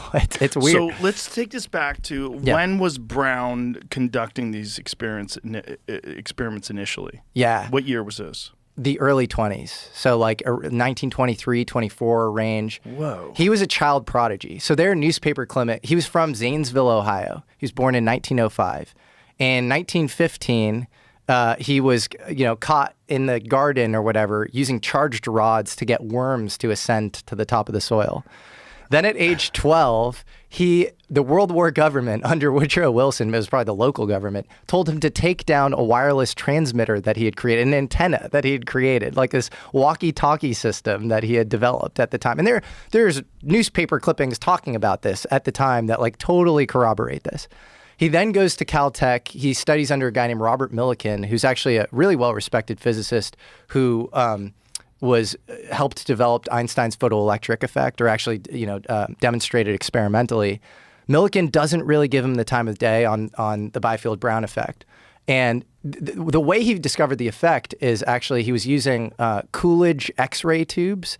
So these were really early X-ray tubes, and they have every X-ray tube has, or every Coolidge tube has a cathode and an anode, so a negative and a positive electrode. And he would pump it full of high voltage electricity, and the wire would jump. And then he would put it in a fixed chassis, and it would keep jumping. And then he would suspend it from the ceiling, and it would keep jumping. And he was like, "What's going on? Like, this isn't supposed to happen." And there are ways to again explain that away via traditional electrostatics. So he later got the idea to do this in a vacuum chamber and really prove it. But after Caltech, he then goes to Denison University, where he studies under a guy named Paul Alfred Byfield. And Denison University, for the longest time, has denied that relationship, and now they're admitting it, which is I find really funny. The archivist there is now admitting it. There is an affidavit from the Navy where Paul Alfred Byfield signs a letter saying, "I witnessed this effect. It's an anomalous effect." From there, he goes on, and it's witnessed by a guy named Victor Bertrandius, who's at the Wright Airfield at the time, Flight Test Division. He's working with Colonel Albert Boyd on all the crazy flight tests. In 1952, he says, "Believe it or not, I saw a model of a flying saucer, and I was frightened. And I'm frightened for it getting out because," and I'm paraphrasing a little bit, "because I believe it's in the stage of early atomic development." And that's in 1952. He then shows a fan precipitator experiment, which really shows the electrohydrodynamic effect, which is similar but not the same as the electromagnetism gravity thing, to Edward Teller, the father of the H-bomb. And Edward Teller himself says, "I don't know how this works." And then his wife turns to Townsend Brown's daughter. And I have this, by the way, on a phone call with Townsend Brown's daughter, who's saying this all happened. It turns to her, and she says, "I've never heard him say that," because he's such a genius. I mean, he was a Hungarian, brilliant, father of the H-bomb. And so you have all these interesting eyewitnesses. Brown was an associate of Bill Lear. You have video of Bill Lear and Townsend Brown together in a lab, in the Bainson lab in North Carolina together. In fact, there's a Chapel Hill conference in 1957, which is basically creates quantum gravity, of which the offshoot is string theory. And actually, Eric Weinstein talked about it on your show. And it's at the Institute of Field Physics in North Carolina, Chapel Hill. They are funding Brown's work in the back room. And there's video of Brown working on his experiments, working under Agnew Bainson. And in that 1971 Australian intelligence memo, you have all these outposts of anti-gravity research. University of North Carolina is one of those outposts. It's crazy. And says the CIA's Office of Scientific Intelligence is coordinating all of this stuff. The president of University of North Carolina in the 50s around this time is a guy named Gordon Gray, who's a super spooky guy who's he revoked Oppenheimer's Q clearance, and he's also implicated in these sort of MJ-12 documents, which I don't necessarily want to mush in with Brown. It has to be viewed through that sort of passage material, like limited hangout lens. But Gordon Gray is this very interesting character. The point is that the people who were sending physics down the wrong path with the Chapel Hill Conference, and this is a conference in 1957 that convenes the top theoretical physicists in the world. Freeman Dyson, Peter Bergman, Feynman was there, John Wheeler was there, Bryce DeWitt, all these people. At the same time, they were funding in the back room this kind of zany inventor, Townsend Brown, who is performing these experiments in vacuum chambers. And there's video of him popping champagne, where it's like, why are you popping champagne? Probably because you got a successful experiment. That was the second time he had tested this in a vacuum. So again, it's eliminating this sort of ionized wind effect. Before that, a year before that, in Paris at the Montgolfier facilities, he performed this in a vacuum. And this guy named Jacques Cornillon he died in 2009, but Townsend Brown's biographer has him on record in a phone call that is recorded saying the tests were very tricky, but in the end, we got it to work. And he's on his deathbed and he's saying all of this. And you have an 120-page or 125-page report for the Montgolfier project. And when Brown comes back to America, he's picked up, according to his daughter Linda, by a guy named Robert Sarbacher, who runs rampant. I mean, there's so many Sarbacher stories when it comes to UFOs. He says that UFOs are classified at 2 points higher than the H-bomb. He's talking to this guy, Wilbert Smith, who's this magnetics expert in Canada about their experimentations with UFOs. And so he's the guy that picks up, and he's head of Washington National Labs and running research and development for Vannevar Bush at the time. And he's the guy who picks up Brown, where it's like, okay, we've got to take this seriously because you got it to work in a vacuum. The idea that they've kept all this secret for all these years seems impossible. I don't think it is. To me. Yeah, sure. I mean, I'm sure it's not.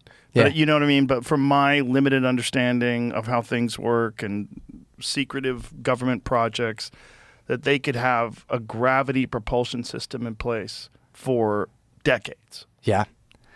It seems crazy to me, but Brown had something called his wounded prairie chicken routine, which is basically showing people something called, it was basically the electrohydrodynamic effect, which is not the electrogravitic effect. So these are two very different things. One is coupling, again, electromagnetism and gravity somehow, or creating some gravity shielding or whatever. You can do this in a vacuum. And then the other thing is what you could see on YouTube videos, which is associated with Townsend Brown, where you have basically these balsa wood structures. You have tinfoil at the bottom and you have a copper wire at the top. The copper wire is the positive electrode. The tinfoil is the negative electrode. The copper wire is producing ions, which is creating thrust because those neutral ions are bombarding the wind, which is creating thrust in a certain direction. So that is an experiment that is 95% similar to the electrogravitic thing. It wears the mantle of being electrogravitic, but it's actually using this other principle that you can just describe using normal physics and, Newton's laws. Well, what about material science? Like, what about the actual structure itself? Because this is where it gets really weird, right? Yeah. These nano layers of whatever the material is that's being used. What was the... Was it bismuth? Bismuth, So yeah. this is what's crazy. So magnesium bismuth shows up a lot. It shows up in Thomas Townsend Brown's Winter Haven proposal in 1954, where he's describing these electrogravitic effects because it's a high K dielectric. It stores a lot of electromagnetic charge. But it also shows up, there's actually an interview with Lewis Witten, who's the father of Ed Witten, who's this master string theorist that Eric Wine says is the Michael Jordan of physics, on your show. Yeah. And Lewis Witten says there's a guy named Townsend who discovered an isotope of bismuth that would repel instead of attracting. Who's named Townsend at that time? It's clear he's talking about Townsend Brown. If you actually look at Gary Nolan's samples that he studied, Gary Nolan is, Yes. A PhD at Stanford, he's a tenured professor, and he is, spun out multiple 9-figure companies in biotechnology. Really smart guy. He runs the Soul Foundation. They're studying sort of, non-human intelligence. He has these samples, various samples of different crash materials that he's gotten from Jacques Vallée, who you've had on as the French godfather of ufology, who, his address is posted online. If you see a crash, you send it to Jacques. Jacques, sends a lot of his materials to Gary. One of the materials is magnesium bismuth. And this was apparently, I believe this was the material that they found around the Roswell crash, I think. And magnesium bismuth is a high K dielectric, and it's over and over again, it's mentioned by Thomas Townsend Brown. So you have this weird thing around the material that creates more thrust via these anti-gravity experiments is also showing up in UFO lore. Do you explore the possibility that the Roswell crash was not from another world? That's where it gets weird, man, because that was early. That was Right. July of 1947. Right, like, so the bismuth thing, like, and when you're talking about the way this stuff is layered, that's where it gets really weird, right? That's where it's layered thinner than it's like micron layered, like thinner than human hairs. I think Right. the Hal Puthoff quote on Yes. this. And I don't know the provenance on that. And I don't know, per games being played in this space, I don't know if that actually came from the Roswell crash. It was But if it didn't come from the Roswell crash, let's imagine, is it possible to make that stuff today, with those layers? Hal Puthoff would say no, and it's probably beyond my material science knowledge. But Yeah. I don't know. People who are very smart on this subject, like Hal and Gary, who I speak to, at a decent frequency, say no. Okay, so if they say no, maybe they're wrong. Maybe there is a lab somewhere that can recreate it. But could they recreate it at scale? Like, could they 3D print that to something that you could actually get people inside and fly around? And then could that have been done in 1947? That's where it gets super fucking weird. It gets super weird. Because you know, there's some leaps, right? Okay, we had the H-bomb. You know, we had atomic energy. We had a lot of stuff back then. They split the atom. There's some really incredible advances. I don't believe we had anti-gravity. That if I track Brown's stuff at the time, which I think, you know, he was kind of the tip of the spear on this stuff. He was using these capacitor models and trying to get that experimentally proven, and sometimes being thwarted via, like, you know, mainstream academic circles at that time. Like the Chapel Hill conference was much later. And that's where he's like kind of officially proving this stuff in the U.S. government context in 1957. So I do not believe that the Roswell crash is easily explained by an early anti-gravity. Kelly Goddard, who is a father of American rocketry, was doing rocket testing around Roswell at the time. And so that's like total chemical combustion. You had V2s at the time where, you know, that was so top of the line. Opens up the door to the possibility of back engineering. Absolutely. Which is where it gets really weird. So now we're not dealing with hidden science. We're not dealing with top secret, compartmentalized, like, you know, need to know. Everything's pushed away into Skunk Works and wherever the fuck it's done. You're talking about something that's not from here.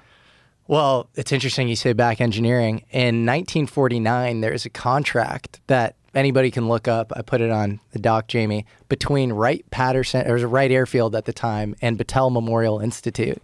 And you have... Jamie's eyes light up. And you got shout out Columbus, Ohio. All roads lead to Ohio. Right? Yeah. And you have all these titanium alloys. And one of them is called nitinol, which is a nickel titanium alloy. So this is 49. This is 1949. And so if you have, you know, Army intelligence officer, Jesse Marcel, says that he picks up the crash material, and he says that it was like this memory metal thing that you would kind of, you know, mess with it and it would go back into its original form, right? It was like this kind of like tinfoily like thing. And so nitinol was found at a Navy lab in the 60s. That was when it was actually fully published. But you have this contract between Wright Airfield and Battelle Memorial Institute where you have nitinol as one of the metals that they're testing. Not only that, 49. In 2012, they used the Freedom of Information Act to figure out that a guy named Elroy John Center, E.J. Center, was one of the co-authors of that paper. Elroy John Center died, I think, in 1991. Before that, he had told two MUFON UFO researchers, Nick Nickerson and Irene Scott, and they presented this at MUFON in Ohio in 1992. They said this guy was this metallurgist. He worked at Battelle. Again, he's been FOIA'd as part of this paper. And he says, I worked on alien material, and that there were weird hieroglyphics on it, and that I had to like, you know, he was a chemist, and so he had to look at like metal impurities, but he was also meant to decipher the you know, hieroglyphics on it or whatever. And so I don't know, was nitinol maybe just inspired by the stuff that Marcel recovered? Because obviously the rumors are that the Roswell crash wreckage ended up at Wright Airfield, or was it, you know, this one-to-one thing? And E.J. Center is at the center of it, no pun intended, where he's FOIA'd in 2012, and he says he has these he's looking at UFO material, and he's on record working at Battelle. You can look that up. Well, not only is there record that the Roswell crash was brought to Wright, but that it was brought in two separate jets in case it crashed, and that Truman met them there. Yep. I don't know if that's true. I need to know that. I want to see a photo of the fucking hieroglyphs. I know. Could you imagine the glimpse at alien writing? Do you think that would be amazing? Do you think you have a better chance now than ever at being, because you interviewed Trump, would Trump let you be the disclosure guy? And I could be the water boy on the side making sure that the pH is if right. that's possible. I don't think they tell Trump shit. I think they would withhold that from him. Why would you tell that guy? Yeah. I mean, that guy's a substitute teacher as far as the government's concerned. I mean, he's doing a lot of wild stuff in terms of like, withholding funding for Harvard and all these different things, and the border stuff and the ICE stuff. There's a lot of stuff that I think is allowed to go on, but I think if you get to the highest levels of technological sophistication, black budget stuff that has been kept under wraps for fucking decades, you think they're going to tell the guy who is the host of The Apprentice? I don't think they tell him, because I think he's only in there for 4 years. Probably not, with two caveats. One is his son, Don Jr., interviewed him and said, what do you think happened at Roswell? And he said, well, I think there's something very interesting that might have happened. Yeah, that's all he ever says. And he was on your show, too. He doesn't spill the beans at all.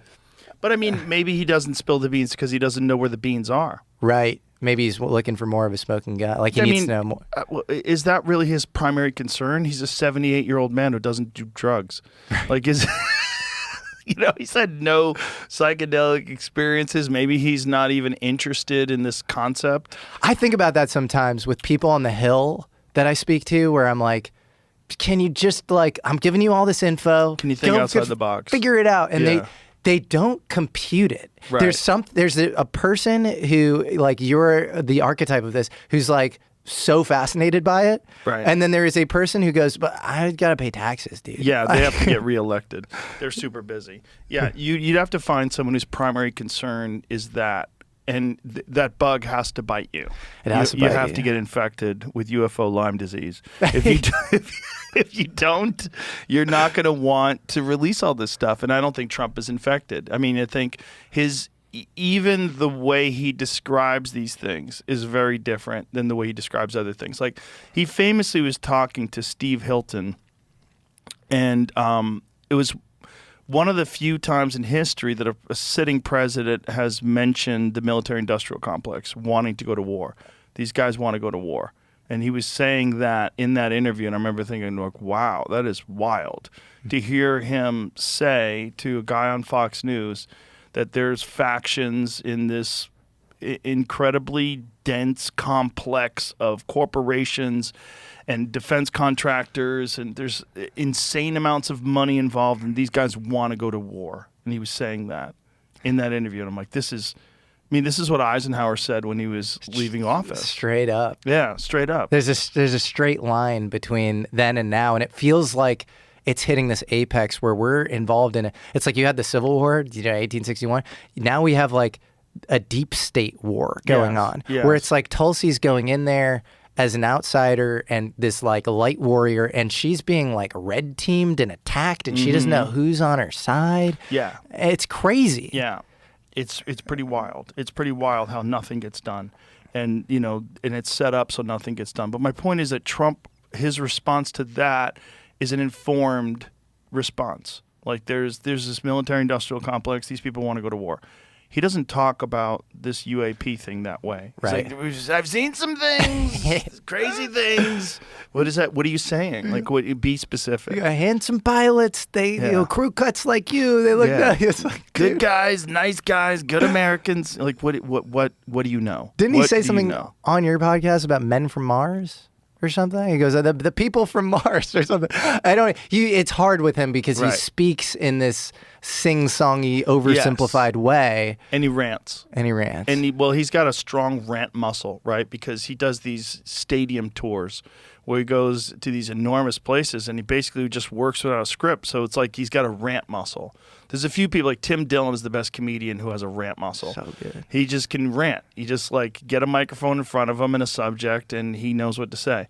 Trump has that muscle. He's developed that muscle over all these years of campaigning. And so it's really hard to interview him because he just essentially turns on that rant muscle when the mic's on.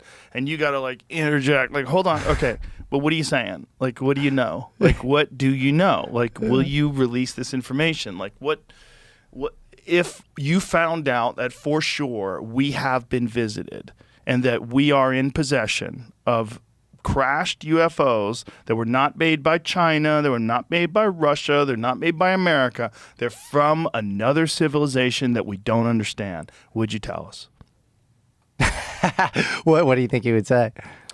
There's a lot of information. I don't know if I can release it. I don't know if they'd let me.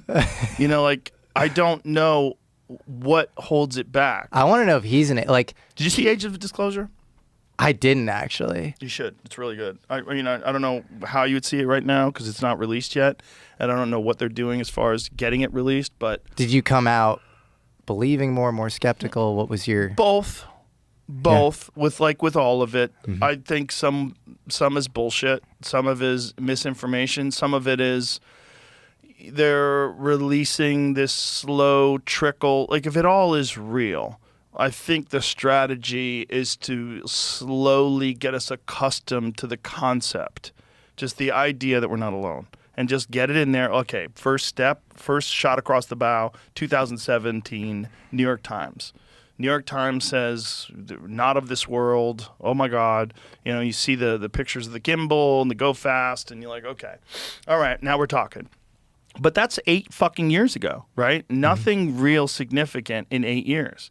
And so then you have sightings, you have these, you know, there's different pilots, Commander Fravor, he comes out, he does podcasts. You have Ryan Graves, he comes down and does podcasts. You know, you have Lou Elizondo, everybody's talking, no one's showing you shit. Yeah. You got Fowler, who you had on your show. I had Fowler. What did you think of him? I thought that they've got to show data. They have on their website like a container for the data. They haven't populated it yet. I want to see the data, and I want to see scientists who they don't have to be a debunker or a skeptic, but they have to kind of go in being like, I don't know what UFOs are. Like, I don't know anything about this stuff. What is this? And like vetting it. Mm-hmm. Now, being as deep as I am in UFO research, where like I know there's a nuclear connection. There's a great book by a guy named Robert Hastings called UFOs and Nukes, and it's like 600 pages. And it is 167 Q-cleared ICBM security personnel, radar operators, employees at nuclear bases where they're saying they see tic tacs, orbs, saucers, all sorts of stuff flying around our nuclear sites, often disarming the nukes. And so it's always tough to answer that question where you're like, what do you think of Skywatcher? I'm like, if I don't have that ontology where like UFOs are showing up around nukes constantly, which I'm deep in this, and they do. They show up all around the world. There's a town in Japan called Ino, which is next to the Fukushima prefecture. Fukushima is famous for its civilian nuclear grid, which was built in the 1970s. It has a museum dedicated to UFOs in the 90s that they built. Everybody there is obsessed with UFOs. Vice did a documentary in 2022 because they are obsessed with UFOs. There are geomagnetic anomalies they found all over this mountain, Sengan Mori there, and there are UFO researchers there, and like everybody in that town believes in UFOs. Bariloche, Argentina, 1995. You have a commercial. They're famous for, again, civilian nuclear grid. Commercial pilot at Aerolíneas Argentinas or whatever. Famous UFO sighting. It shuts down the power at the airport, and the thing has the plane can't land, and then it goes around in a circle, and there are people on the flight who have been interviewed. It's on the YouTube video. It's pretty simple and easy to digest. Even Roswell, 1947, the largest stockpile of American nuclear weapons to date at that time, 1947. So there are all these declassified documents. In 1949, there was an emergency meeting, declassified Air Force document that is verified between Air Force Office of Special Investigations, Army Counterintelligence, Army CIC, FBI, Office of Naval Intelligence. All these guys are emergency meeting because they're freaked out at how much UFOs are showing up around nuclear sites across the U.S.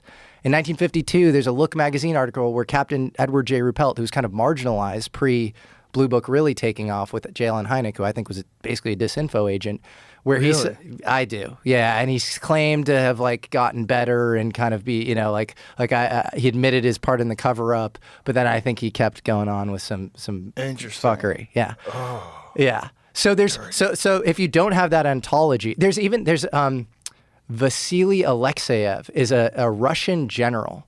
And in a German magazine from 2000, he's interviewed, and he talks about how UFOs show up at the forefront of human ingenuity and advancement. And when we transport certain material, the UFOs show up. In Chapter 9 of The Invisible College by Jacques Vallée, he talks about the UFOs being this sort of autonomous control system. And when we, it's like a node lights up, like when we engage in super advanced research or something. He talks about ways to interfere with the control system, but that are very dangerous. So if you don't have that ontology, like, yeah, me saying like these dudes are out with their mobile construction unit, like in the desert, like, you know, getting stuff to show up, you're gonna be like, that's a fucking Mylar balloon. I'm sorry. Right. But because if you have that, if you accept that data set and don't just dismiss it kind of firsthand, I do think they can get stuff to show up. What they're getting to show up, I don't know. Can they get it to land? I don't know. They're, you know, I think. Can you explain how they're getting this stuff to show up? What signals are they putting out there that represent something to these, supposedly something to these UAPs? Unfortunately, they kind of black box it. And so I have to assume it's either nuclear. They do say that they have a dog whistle, which is a certain frequency. There is a frequency floating around online that somebody claims to have doxed that might be their thing, but I don't want to say that that's definitely their thing. So there are... But the idea is they call them. They call them. They use something to send a signal out there, and then these crafts respond. Is it 100% of the time? They say that the dog whistle works 100% of the time. And they have a combination of mechanical means of attracting UFOs and of, this is really weird, but humans trying to call in the UFOs. I've heard that before, right? Yeah, CE5 is sort of a I'm not common. going to post that on our show, I don't think, but is that what you're talking about? I don't want to make it.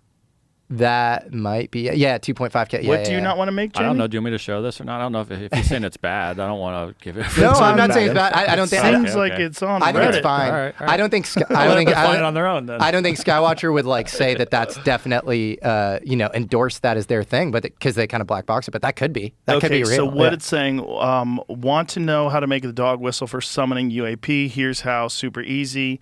What's his signal? 7.83 hertz carrier via modulated 100 hertz bass tone, Schumann resonance. Do you understand any of this? Me? Yeah. Do you know what they're saying? Well, I guess Schumann resonance is the kind of electromagnetic frequency of the Earth itself. And so I don't know what that means, modulated via What is 100 this 528 hertz harmonic spiritual frequency? What is that? That's a low tone. I don't know. Is that what it is, Jamie? I just know the numbers. So like when you get up to 17K, that's that's a high. That's a real high pitch, like and the high numbers like that are low? Yeah, and then low is so it's just that's 1,000 and then not 1,000. So 20 hertz is as low as you can hear. That's like a low bass sound. So I guess there's being generated out of some sort of machine, which doesn't say here on what you need to generate it. But I don't know if you just play it on a piano or anything, Interesting. And then organic, 2.5 hertz chirps every 10 seconds, like creature calls, giving it a unique signature. Huh. I don't know where he would get this. He just could be a kook. Yeah, that's right. He used to be a kook. There's so many kooks out there. There are a lot. Boy, there's so many kooks. There's so many kooks. Kooks and grifters. It's infiltrated. It's so my contrarian take about UFOs is there are so many kooks and grifters, but there are more people with ulterior motives who are telling partial truths than full kooks and grifters. Yeah. And that makes it so complicated because you're like, you're bad vibes and you like are doing some controlled opposition thing, but like I have to listen to you because you have some interesting info. Right. That's the problem. That's the when problem. You're talking, I've had conversations with people like that where I'm talking to them like, I think you're at least partially full of shit, but like, keep going. Yeah. Tell me more. Yeah, totally. Yeah. You're like, Yeah. I know there's some stuff, and then I know there's some bullshit you're giving me, and you want to see if I'll tell somebody else that bullshit, and then you'll track it, and like, it's this weird game. Well, in the age of disclosure, one of the things they go into is that if these programs have been running, and if they have been back engineering crafts that are not of this world, there's a problem with lying to Congress. Because misappropriation of funds, so anybody who did that is going to jail. So what they're calling for is mass amnesty. They're calling to say, hey, we've got to give amnesty to these people that were involved in this program. Otherwise, we're never going to learn anything.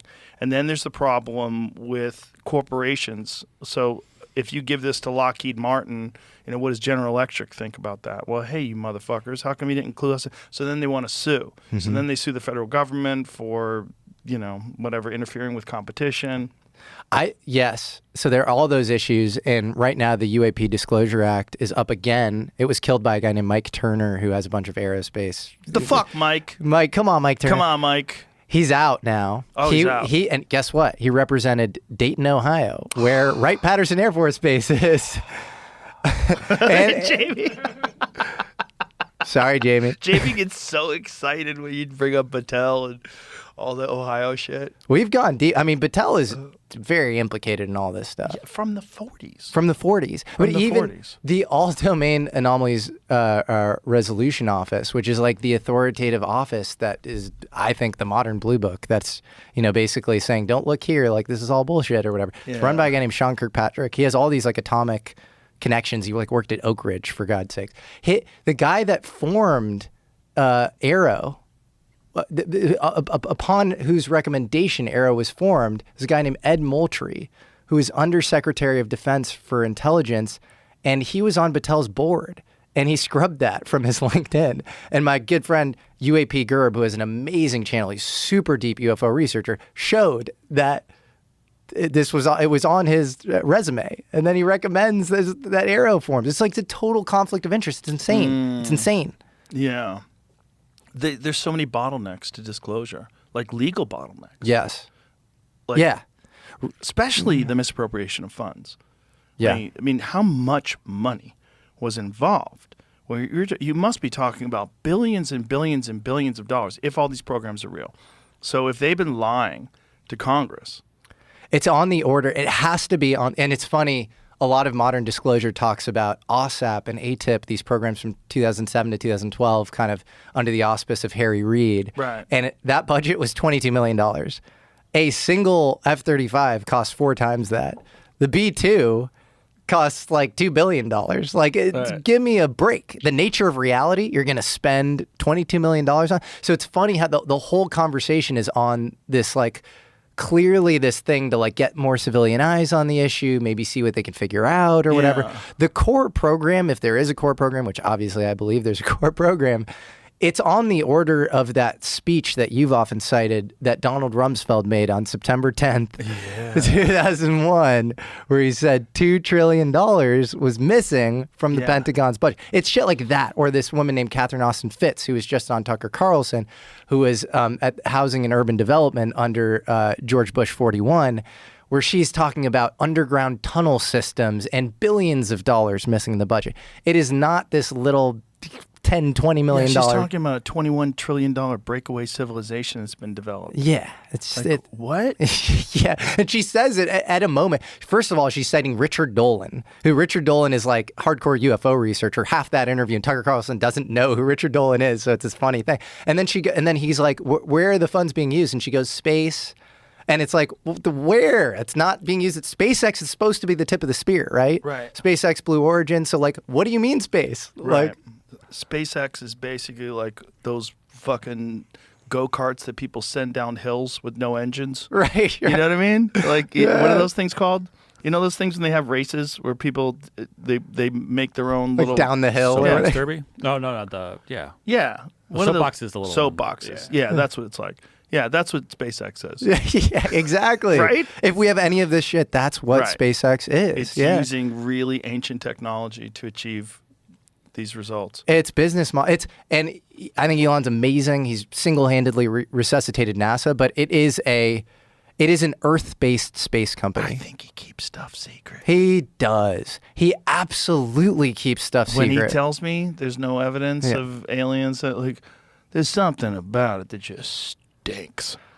When he's saying it, I'm like, okay, so okay. I'm I'm looking at him. yeah. Nothing? Yeah. You don't think nothing? I'll pop something. I just want to see if Jesse's heard of this before. I stumbled down this when you guys were talking about some stealth project. This is an article from Wired in 1994. I looked up the guy who wrote it. He's written a bunch of articles about the black budget back then. And he's talking about a guy named Steve Douglas who, through monitoring like the communications, he heard different pilots talking about what probably is the TR-3 Black Manta. And then it says he's got a picture of it. I couldn't find it anywhere online. It's nothing even close comes up to it. But this says he had a video of it, a picture. I'm assuming some people have seen it because it talks about it. Then it goes into talking more and more about how he did this. And he says he's got files of them talking about all sorts of different planes at night. That you were mentioning the Mach 6 Aurora when I was like, when you said that is when I found this on here. That's fascinating. I haven't seen it. There's obviously tons of rumors about the TR-3A and the TR-3B. the Belgian wave occurred around this time. I think it was like late 80s, early 90s. I think a lot of the triangle craft that people see are human. Because it's a derivative. Phoenix Lights stuff, like because a lot of Maybe. people saw it during the Phoenix Lights. They saw the triangle craft. Yeah, this Kurt is the Russell was actually flying his plane and saw the Phoenix One, Lights. this is the one I brought up the other day that they said they think was in Desert Storm, and they just don't really have That's wild. any proof online today. So, And the TR3B is this looks like the triangle thing that everybody's seen. Yeah, like what is the fucking center of it? What That's is that all wild. about? Well, this is just probably someone made a photo trying to describe it. I But know, the but bottom of it is what everybody says. Those three What? lights. So the TR3 series, that was built by Northrup, I believe. Is that right? Like Aurora was Lockheed, and that was so. Aurora. If you That's confirm what that, it looked like. No one knows. This is like no one has any proof of these even existing. All the talk online is back into the 90s of just like, do these exist? We probably have them. So- no one knows for sure. So here's a weird. Okay, so I think this is North. I think TR3. The TR3 series is Northrup. So the connection between Northrup and Townsend Brown is in the mid '60s. Townsend Brown is being funded by a guy named Floyd Odlum. Floyd Odlum is the majority owner of Northrup pre-merger with Grumman, and so Townsend Brown is doing these experiments at Guidance Technologies, his outfit in Santa Monica. This investment was inspired by Edward Teller seeing his experiment and freaking out.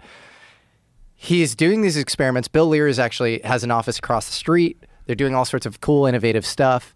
He does a series of presentations, Curtis LeMay, for the Rand Corporation, for all sorts of kind of, head honchos when it comes to American military. In 1967, Guidance Technologies shuts down with no explanation. They say, our results all failed. But after a series of these high-level meetings, that was at the end of 1967. 3 months later, at the beginning of 1968, Northrup publishes a paper called Electroaerodynamics and Supersonic Flow, or In Supersonic Flow. And it is basically paying homage to electrohydrodynamics and Townsend Brown's work. It is exactly part and parcel Townsend Brown's work. They then do a press release at the time. They retract the press release because they are embarrassed. Then later, Bill Scott at Aviation Week in, I think, 1992 says the B-2 surfs its own wave using the Biefield-Brown effect. There's a guy who's known as the doyen of British aviation journalism. His name is Bill Gunston, and he, in Air International magazine, is doing a survey-level overview of all aero engine tech since World War II. And he says, I'm familiar with the rudiments of Thomas Townsend Brown's work, but I don't want to end up in the Tower of London, so I will refrain from talking about millions of volts charged positive to millions of volts charged negative on the trailing edge of the wing of the B-2 stealth bomber. Yes.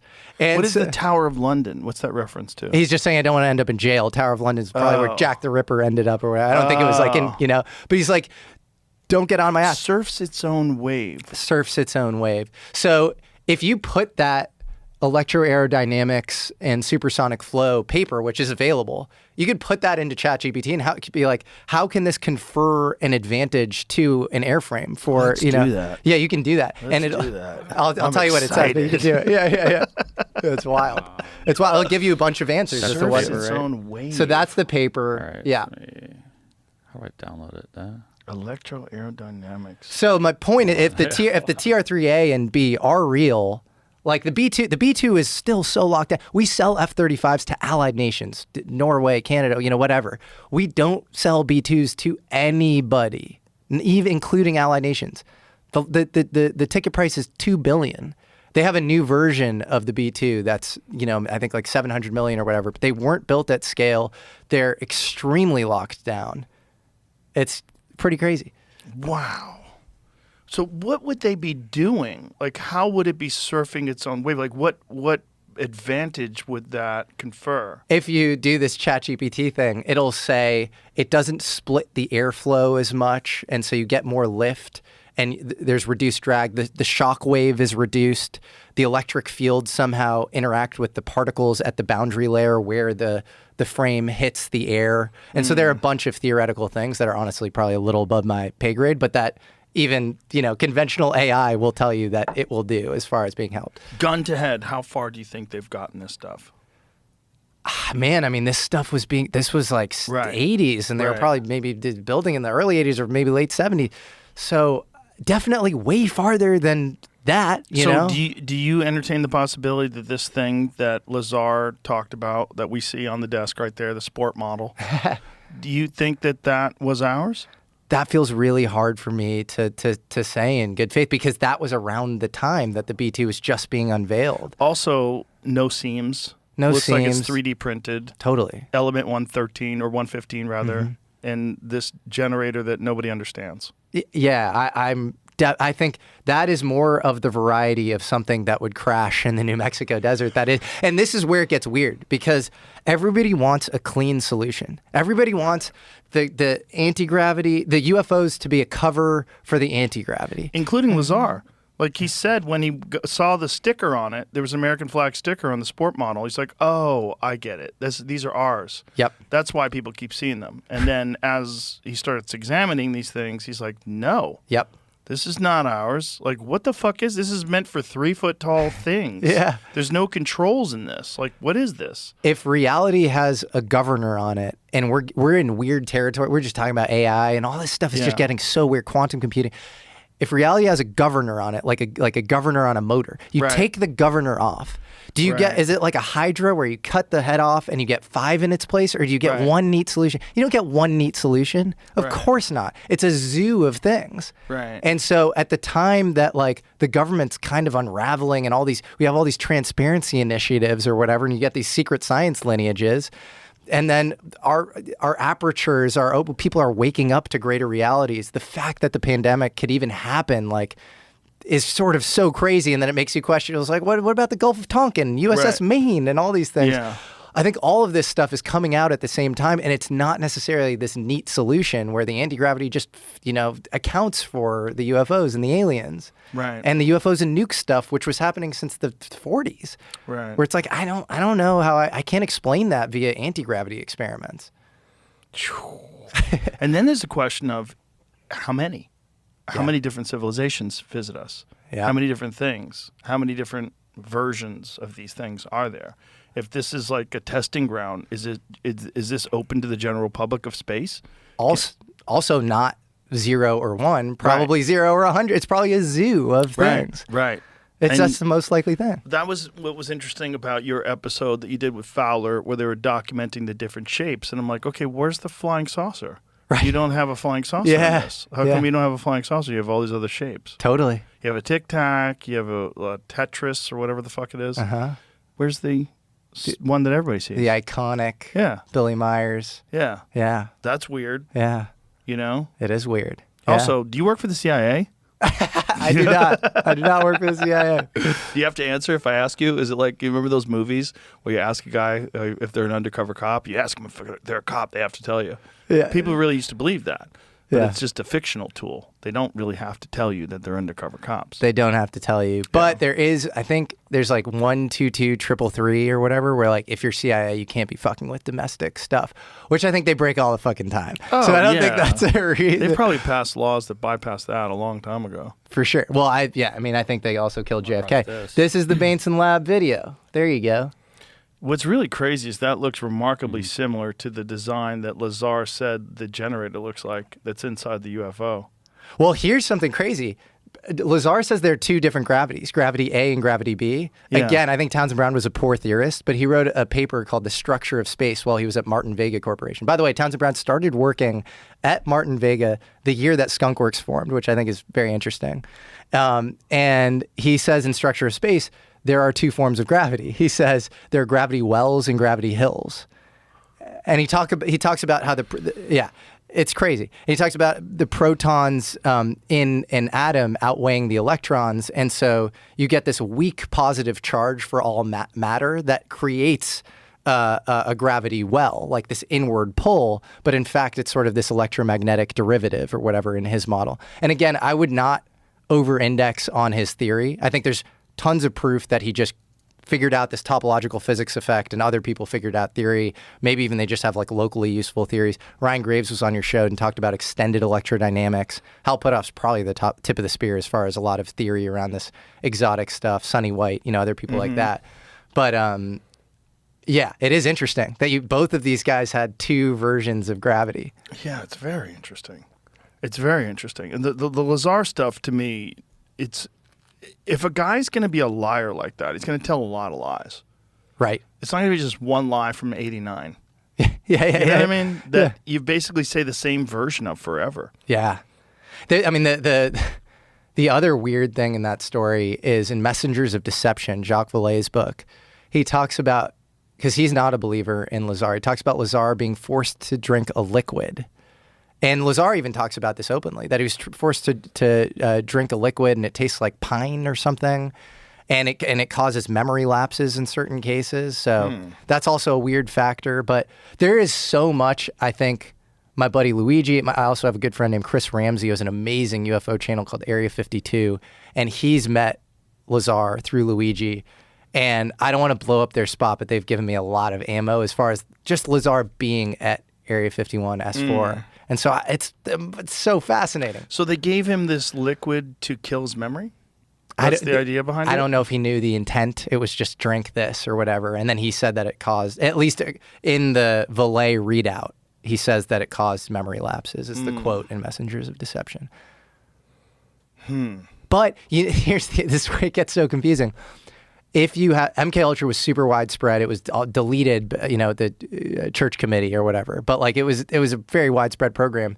What would be one of the number one use cases where you'd use MK Ultra? It wouldn't necessarily be to trick somebody into saying that they saw a flying saucer. It would be around the flying saucer program to fuck with the person's memory so that they couldn't read certain things out. Right. So it's just this, again, it's hard to say. Well, then there's also weird stuff like the large folder that was on religion. Yes. Like how much of that is just misinformation? I think a lot of that was passage material because it's similar to passage material. What does that mean? It's basically stuff given to somebody where it's like certain provably false things. You can track where the provably false stuff goes or whatever. It's also a litmus test to see if they'll believe it. It's like spooky intel shit. And in 79, there's a guy named Rick Doty who drives a guy named Paul Benowitz insane, basically. He views this vertically taking off and landing exotic craft at Kirtland Air Force Base, where there are a lot of interesting things, seen.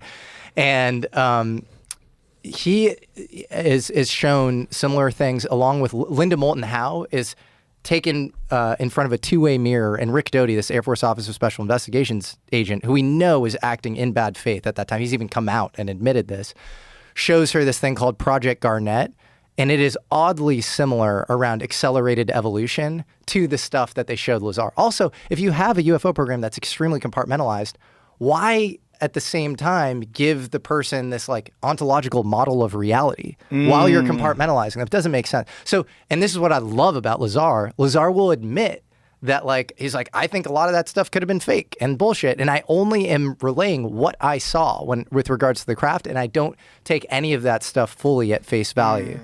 So there's Project Galileo, there's Looking Glass, there are these projects that were super interesting and spooky. And I think worthy of engagement with like all these weird limited hangouts are. But do any of these people that supposedly had contact with extraterrestrial entities or interdimensional or whatever they are, do any of these people recall a conversation where they warn us about AI?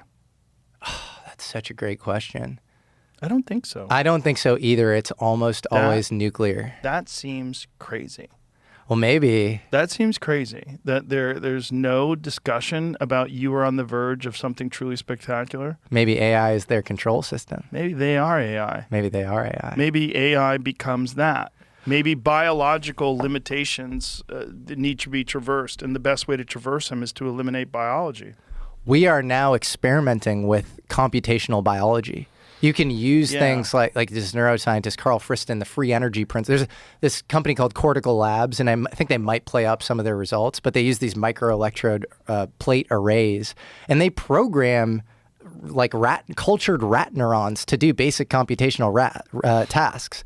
And so like if that's the super base level, right? Like we're just creating the like transistors for this like new model of computation. But if you go way out into the future. Right. You have anatomical compilers, 3D printers of bodies, and these things could be drone avatars. That's why when people are like, why do they crash? This could be their Earth homeostasis kit that they've deployed. They're just von Neumann replicator probes meant to, oversee the Earth. And, a little node lights up when we create nuclear or like an AI thing or like. Well, it's also like Pasulka, Diana Pasulka. Oh, yeah. She thinks they're donations. That's what she says. Yeah. They're called donation sites. And yeah, which is like if you want accelerated evolution, like, hey, wouldn't it be cool if you guys made this? Just leave the wheel, Let's look over here. Leave this, leave that. It kind of, that's the way to get someone to think outside the box. Plant the seed. Yeah. You you don't want to wait for these morons to figure out how to make this. If you were trying to accelerate technological evolution in North Sentinel Island, which has no contact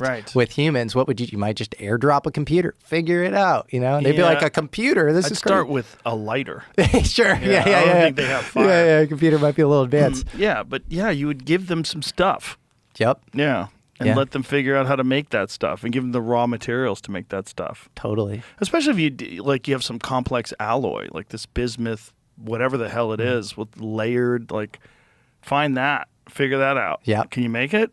You get your best scientists and you compartmentalize it. You do it over decades because you really can't open it up. And this is one of the things that Lazar said that he had deep frustration about while working at S4 is that you can't do science like that where everything's compartmentalized. You need to be able to open it up to collaboration. And you couldn't collaborate. You weren't allowed to. Yep. So it's like, we're not going to get anywhere. Okay, we're going to bring in new people. We're going to bring in a new guy, see if this new genius can, hey, what do you think of this? Like, what is it? You tell me. That could be a part of what's happening with disclosure, where if you have Cold War era secrecy, it's like if we're ahead of Russia and China, clamp down. We can't let them know anything. Right. But then all of a sudden, maybe they play catch up. And then all of a sudden, maybe you have this archaic cargo cult system that doesn't work anymore to avoid FOIA requests, where you have restricted data covering material found by specific aerospace corporations that aren't even our best and brightest when it comes to our defense primes anymore or whatever. Right. And you're at the top of the national security pie, and you're like, holy shit, we need to update this stuff. So we need to broaden the surface area without giving away the crown jewels. We need some disclosure on these things. It is maladaptive from a national security standpoint to have some STEM student in Kentucky who's a prodigy to not even think this shit is real. Right. And then you're dealing with China where they've got it completely opened up and they're like, make this. Completely opened up. And I don't know if you've read, there's a great Chinese science fiction novel called The Three Body Problem. Great show on Netflix too. It's amazing. And the CCP will show up at your door and say, come work for us. You are working here. And that's not really the way we do things. So the way we do things is you get the stuff out in these kind of partial limited hangouts thing. You go compete, just like the AI stuff. Right. Right. It's see what happens. Over there, if you leak it, they'll just fucking kill you. Yeah, exactly. You're not going to leak it. No. Yeah. It's to me the question of civilization. Are we alone? It is the question, and I don't think we are. Yeah, that's my gut instinct. I don't think we are. It seems so ridiculous when people do think we are. I agree. But what about the numbers? Just the sheer numbers. It doesn't make any sense that this is so unique that we, in this one very tiny planet, it's spinning around a not so special star. Occam's razor is we are not alone. You have the Fermi paradox. You have the Drake equation. Yeah. You have all these sort of rationalist ways of arguing that, but also there's a great book called The Half-Life of Facts by Sam Arbesman, and he talks about how at any given time 50% of received knowledge, our physical model of the universe, is wrong. So you can say those things are showing up in the sky, that is wrong because physics, but historically you would have been wrong. That's crazy. It's a bad point, right? And so if you actually look at whether we're alone or not, modern Enlightenment history is a detour from the past. If you look at every culture, whether it's Iamblichus or maybe a better example is medieval Christianity with St. Thomas Aquinas, or just read the New Testament, a multitude of angels. You have angels and demons. That's kind of the passport to Magonia, Diana Pasulka, American cosmic thesis. This stuff has been going on forever. You look at the devas in Hindu culture, or the jinn in Islamic culture. Like, we are outnumbered in our modern, Enlightenment, rational skeptic epistemology. Yeah, we really are. And how many depictions from the past of flying things? Ezekiel from the Bible, Vimanas, all these different, like, what are they saying? What are these things? Like, what do you think that stuff is? Like, what is it? You know? And but then again, you and I, neither one of us has had an experience. So we're just like fucking peeing in the wind. Have you seen something? I've seen a UFO. But what have you seen? I've seen actually a few. But really? Yeah. How have you been so lucky? I don't know. Maybe it's because they know. And you're working on they're it. like, who knows? There are UFO researchers that like don't like to talk about this, but I think the move is just be honest. Like, I've seen the thing, and What'd I don't know you what to say. I was in Laurel Canyon where I used to live, and I saw a thing that looked like a fucking school bus. It looked like no visible propulsion, this like sort of low humming noise or whatever. It was maybe 50, 60, 70 feet high, like right above the treetops. The trippiest part of the experience, and why it's just so weird, is I was with this woman I was kind of dating at the time, and we were taking a walk in Laurel Canyon, and she was like, are you into aliens? And I was like, actually, I kind of am into that. I was kind of interested in that topic. And then I think I joked back. I was like, I kind of want to meet an alien. And she was like, me too. And then she goes, you'll meet them when you stop looking for them. Oh, that bitch is an alien. And then as we're this is the weirdest part of the whole story. As we're walking, it's like sunset in Laurel Canyon. We walk by a guy with a metal detector who's like looking for something. Where it's like, why are you looking for something at sunset in Laurel Canyon or whatever? So like that felt like this weird like mirroring of our conversation. I have no fucking idea. Then we walk into this little clearing and we see this like school bus thing like just go right over the treetop. What color was it? It was silver metallic. Like an Airstream trailer. Like an Airstream trailer, yeah. I can send you guys a video. I went on Chris Ramsey's podcast. I described it, and I was sent a video. And for all I know, this video is fucking fake, by the way. But it was the thing that looked most like what I saw, because it doesn't match up with like the saucer, triangle thing. Yeah. And I don't know. I am almost more inclined to say discount my own thing over like the Q cleared guys who've like seen these things at nuclear. How long was it in the sky for? It was in the sky for like a few seconds because we couldn't even see past the clearing or whatever. She said she saw it go over the trees and then descend down into the distance. I did not see that. Huh.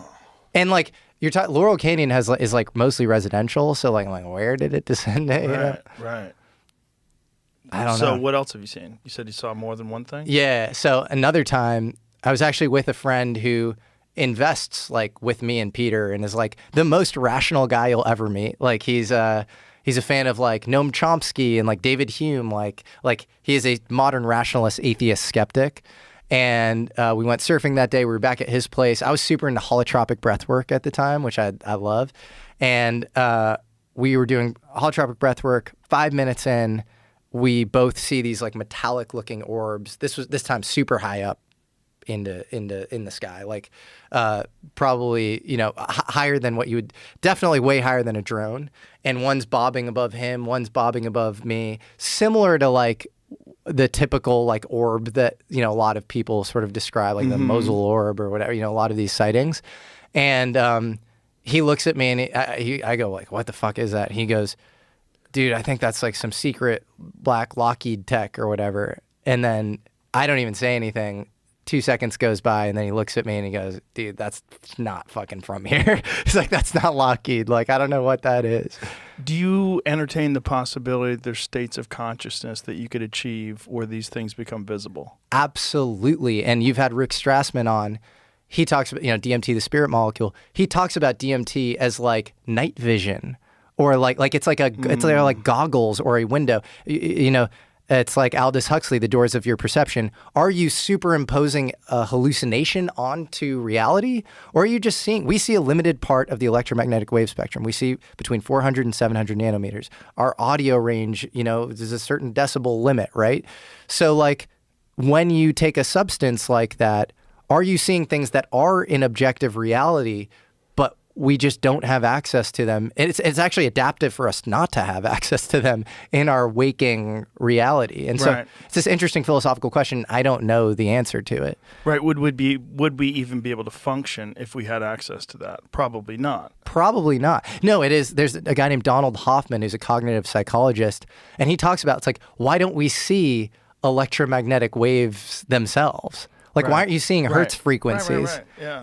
It's we need to iconize everything we see, just like a desktop computer. Like, why do you see red? Because boom, red, blood, I gotta run, whatever. Yeah. And then they hack that with notifications on social media. But the point is, we are seeing inherently a collapsed, condensed version of reality. We aren't seeing the thing itself. Yeah. And so it ends up in these ontological loops where, like, some rationalist skeptic can be like, you're lying. That's full. It ends up in this not even wrong category of, like, I can't say that what I just said is definitively true as far as it being a window into some other realm, but neither the skeptic, we just live in the age of disenchantment where you say, don't trust your eyes. Right. And that's as much faith-based dogma as what I'm saying. So who knows? And that's why I rest when I talk about this stuff on the show. I rest more on the nuclear cases because it fits to our modern epistemology more. Right. But it's not to say you should discount these, people's experiences where they do, maybe they're in a peak state of consciousness and they experience a thing. Maybe that thing is real. There might be multiple different types of things that come by.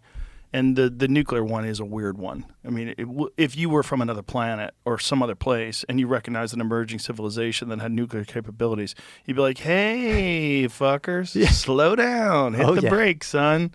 You would freak out. Unquestionably. You know, that's why we named the rooms at the comedy mothership Fat Man and Little Boy, because that's when they started showing up. Yep. That's when we got a lot of sightings, was post the bombs. Totally. And I love the mothership, by the way. It's amazing. And I love going and seeing how UFO theme,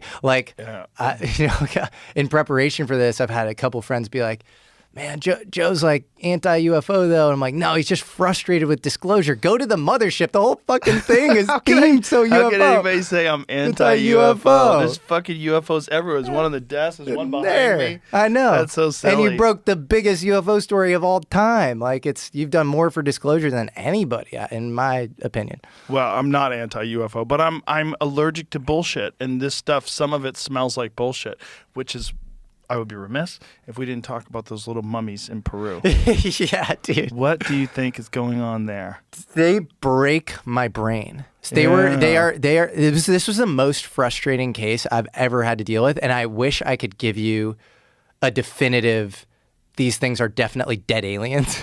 I cannot say that definitively at all. I do think there's a lot of reason to believe that they are forensically organisms. They're organisms if that they're not, they're incredible works of art. If they're not, they're the most sophisticated hoax ever that basically tricked forensic experts from John McDowell, who just won the greatest award in forensics you could win or whatever, the Grand Wall Award, who is the president of the American Forensics Scientific Association or whatever in the U.S., Jim Caruso, who's the chief medical examiner in Denver. The equivalent of McDowell is a guy named Dr. David Ruiz, so he's the Peruvian head of their forensics association, and the head of the Mexican Navy forensics, this guy named Dr. Jose Salze. All of these guys have seen. So I think we're kind of getting ahead of ourselves. Let's explain to people this so they can be standalone, because a lot of people are like, what the fuck are they blabbing talking about? Yeah. There are these very small, mummified looking things that are in Peru that seem to look exactly like a similar kind of thing to a human being, but varies enough that you know it's not us. And it has more ribs, it has more spinal columns, or more discs. This is what they look like. And there's x-rays of them, and that's where it gets really weird. And they're tridactyl, right? So they have 3 fingers and 3 toes. Yep. And so these were discovered in 2015 in a cave by a guy named Leandro, who goes by Mario. And this is one of the headaches about the case, is like we don't have good provenance on it. So he is this Huaquero gravedigger guy, and they were found in diatomaceous earth. So there's actually an idea that they might not even be mummies. Diatomaceous earth is a desiccant, and so they were dried out. And a lot of the organs are actually still inside the bodies. And there are 3 different types. There are S types, which are these little winged creatures. There are J types. The J types are probably, they were most popularized in this Mexican Congress where these things were outed in September of 2023, where they look like almost close encounters. Jamie, if you scroll down, like you see that Peru's Congress, like right there. Like that thing looks like this like jokey, like Close Encounters of the Third Kind. Like Yeah, it looks like totally fake. It looks totally fake, right? So those are the J types. They're like 25-ish, maybe 25 to 30 But of then those. there's the ones that they've X-rayed, and that's where it gets really weird. The weirdest ones that I was talking about, the forensics people kind of evaluating, are these M types. These are like 4 to 5 feet. They look pretty anatomically consistent. Have you seen them in person? I have. Really? Yeah. And what was your feeling? My feeling was, it was this. Keep those images up, please. It was, as with a lot of these things, oscillating between, holy shit, this thing is not from here, and then, dude, you have to like chill, and like there's so many other things, there's so many other gates this has to get through for us to actually, verify this stuff. See if you can go the X-rays, Jamie. Find the images from the X-rays. That's one, but there's one that's a little bit better because it's one of the fetal position. It's Jamie, in my document, actually. Look at that one. Okay, there you go. So that one has eggs inside of it. What? If you go, yeah, Montserrat, which Look at is its hips. Yeah. How weird. So if you go to Montserrat clip, yeah. So this one's pregnant and has what they are claiming to be a tridactyl fetus inside of it. Yeah. How many of these do they have? So they have 8 to 10 of these M types, these kind of most realistic looking ones. 8 to 10? 8 to 10. And then they have 25 to 30 of the J types. So yeah, look at that. That's a 3D reconstruction of the CAT scan. So they have teeth. That's weird. They have teeth, right? Yeah. They have tendons, they have bones, they have cartilage, they have organs inside. And then so this is where we need to verify stuff. They even have actually. Could you go back to the part of the video where what's that? Yeah, that part. What the fuck is that, man? That's crazy. They have osmium and cadmium implants in them, which are rare earth metals that were discovered in the 19th century, too. If this is art, if someone made this, I need to buy one. Yeah. Like, you need to tell me how much this costs. I need to put it on my table because you're a genius. If you've made that and you tricked everybody into thinking that that's real, you're a goddamn genius, and you shouldn't just be hoaxing people. Well, so then the alternative is that's real. Well, if that's real, that's completely insane. Joe, fortunately and fortunately for you maybe, but unfortunately for the case, these Waqueros, these gravediggers, are selling some of these things on the black market. And this case is the wild, wild west. It is so... How much? How much could I get one for? I've heard 7 figures. 7 figures? I've heard a lot of money. Jeez Louise. But is Peter Thiel buying one of these? Don't say yes. Look at that thing. It's wild. That's so crazy. But there are serious problems. I want to caveat all of this, and I don't want to be overly sensationalist about this. If it's a hoax, it's the best hoax ever. Right. It is the best. My friend Michael Mazzola, who kind of rolled the red carpet down, allowed me to even see these things. He's making a video, making a documentary on this that's coming out this August, and it's called "This Is Not a Hoax." I told him to put in parentheses, or this is the most sophisticated hoax ever. Right. Because the DNA testing sucks. There's no signal. The signal to noise ratio sucks on the DNA. How come? Because there was probably human contamination. Like the NCBI, which is this biotech repository where you have a lot of this genetic information on 2 of the bodies, Victoria and Maria.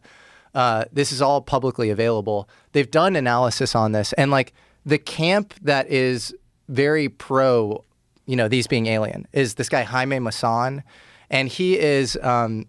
I actually think he's awesome. I love him. He's this former 60 Minutes guy in Mexico, and he's paid a lot of money to protect a lot of these bodies. He's very open about we just need more scientific research. He wants more eyes on this thing, but some of the genetics some of the genetics researchers that they're basing the stuff on. I spoke to one of them. This guy's name is Dr. Ricardo Rangel, and he's a biologist. I don't think he's actually a geneticist. And his belief is like, he was like, this is, there's 30% of this is like unknown DNA that we don't know. And then in the 70%, you have mitochondrial DNA from Myanmar. And then you have DNA from a parasite in Africa. And you also have bonobos and chimpanzee DNA, which means it was an ancient primate that held this DNA because it was before they phylogenetically split off. So what he's saying, and this is crazy, is he was saying that like a hominid species, an early hominid species, went from Asia to Africa. And because there's some theories that they actually, East Africa is not like the first hominid species. Maybe it was East Asia. So it's already like kind of requiring some leaps of logic or whatever. Mm-hmm. And then had sex with this like primate thing. And you end up with this hybrid. And then another leap of logic is that before Pizarro and all the conquistadors, like there's actually like transmission of, beings from Africa to South America. I don't believe that. It's crazy. It's like saying the pangolin theory is better than the Wuhan lab leak theory, which is just like Occam's razor. That's not real. Well, we do know that there were other types of hominids that coexisted with human beings. Denisovans. Yeah. The Floras people, the Hobbit people. What is the carbon dating on these things? Carbon dating ranges from 700 years ago, which would actually be Incan. That would be because Incan started in like 1450, and then all the way down to 1800 years ago, which is the Nazca people. That's what's fascinating because, there's this mystery of the Hobbit people, right? Where they didn't really think that was there's a lot of speculation that it was some bizarre type of human being that was deformed and tiny, and then they realized like, no, this is a specific branch of the human chain, just like Denisovan, just like Neanderthal. There's a thing called the Orang Pendek. Have you ever heard of that? No, what is that? They think, I believe it's Indonesia and maybe Vietnam, where people talk about these little tiny hairy people that live in the jungle. Whoa. And so these Flores things, there's a few biologists that believe these things are still alive. Interesting. They think even on the island of Flores, they might still be alive. What? Yeah. Are you serious? Right. So if they're alive, if this turns out to be true, like let's imagine it is, because there's been things like the coelacanth, which they thought were extinct for millions of years, and then they caught one, and they're like, oh my God, this is a prehistoric fish and it's still alive, and now they know that there's a population of them. But this is the deep ocean, right? Much less explored. But when you look at Indonesia, when you look at Flores, the island of Flores, you look at all these places, like you're talking about insanely dense vegetation that is virtually uninhabited. Yeah. So maybe. And these things used to live on that island, for sure. We've got bones. We know they lived. We know they used tools. We know they probably had language. They lived on that island. They might still be alive. So we didn't know about these things. And I think, was it the 90s, I think, when they discovered them? Denisovans, I think, was like 2010. And then this new species, the big-headed people, were they Julians? What they call them? Yeah. That's it. That's like a few months ago. Right. They found these. Right. And this is another type of human being. So what are the odds that there's some three-footed, three-toed thing that existed a few thousand years ago? And there are pictoglyphs all over the region, both in Nazca and Pulpa in southern Peru. So this is one that looks fake as fuck.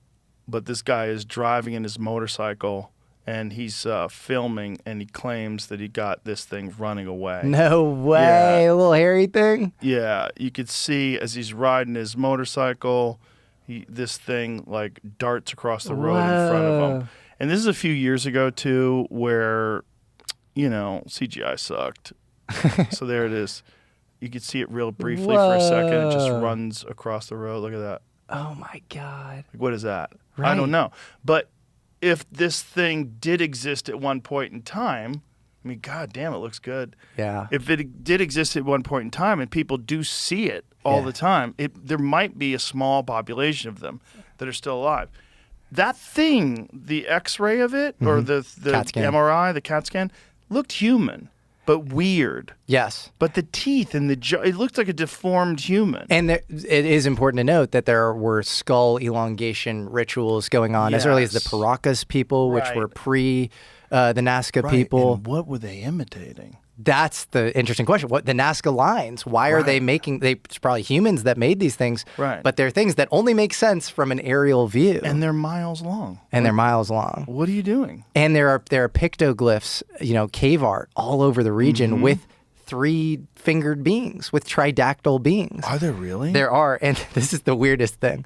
There's a guy named Thierry Amin who is like the first Westerner. He's this French he's an amazing archaeologist and explorer, and he was the first guy that met Leandro, the gravedigger who found the bodies to begin with. Kalki is the actually like local dialect there that's spoken. He says that the name of the general region means laboratory for insemination and cloning. What? Yeah. What? Yeah, in Kalki. Yeah. What? So like I need to corroborate this. Like I don't have the skills to do that, but like that's what he says. It's crazy. What the fuck, man? I know. But then Holy shit. why this case is such a headache is like there's this guy Steve Mera who I think is he's a UFO researcher. He's one of the less mushy-brained UFO researchers. There's a lot of mushy-brained UFO researchers. Really smart guy. I've like quoted him in a lot of my other videos, and he's like, we looked at one of the M types, one of the bigger ones that like I'm still holding out hope for because like I'd love it to be real. And he said that he did genetic analysis on 2 of the phalanges, and one came back male, one came back female. And so he was like, I think they were constructed. But I'm like, how do you get by these forensic experts? So it's this weird, it's just the DNA stuff, you don't get a good signal. And the reason that nobody even cared, this is the most interesting paleoarchaeological case today, in my opinion. The reason that people don't even care is because in 2023, when these were popularized by Jaime Maussan, where he rolled out this J-type Josefina, the one that looked like kind of Close Encounters of the Third Kind, in front of the Mexican Congress, this guy named Manuel Caceres, who was an artist who was making renditions of the things with like wood and sticks and stuff glued together. He was apprehended at the airport by the chief Peru prosecutor, this guy named Flavio Estrada. And Reuters picked this up saying this is all fake because of these fake. And I have this in this documentary that I'm coming out with where he goes, this was art. Yeah, we dub it, but he goes, this was art.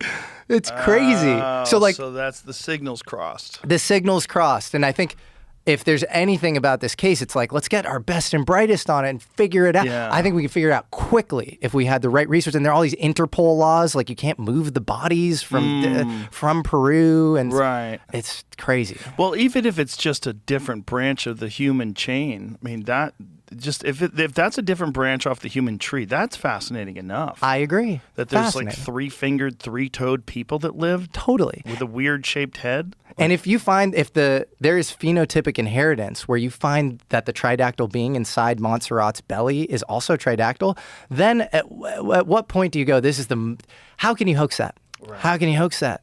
That's crazy. Yeah. So, and he's Zalce, who, by the way, is the head of the Mexican medical Navy. He was thrown in jail for supporting this case because they were like, we don't want to be associated with this. And now the new Secretary of the Navy in Mexico has brought him back, and he's sort of being vindicated.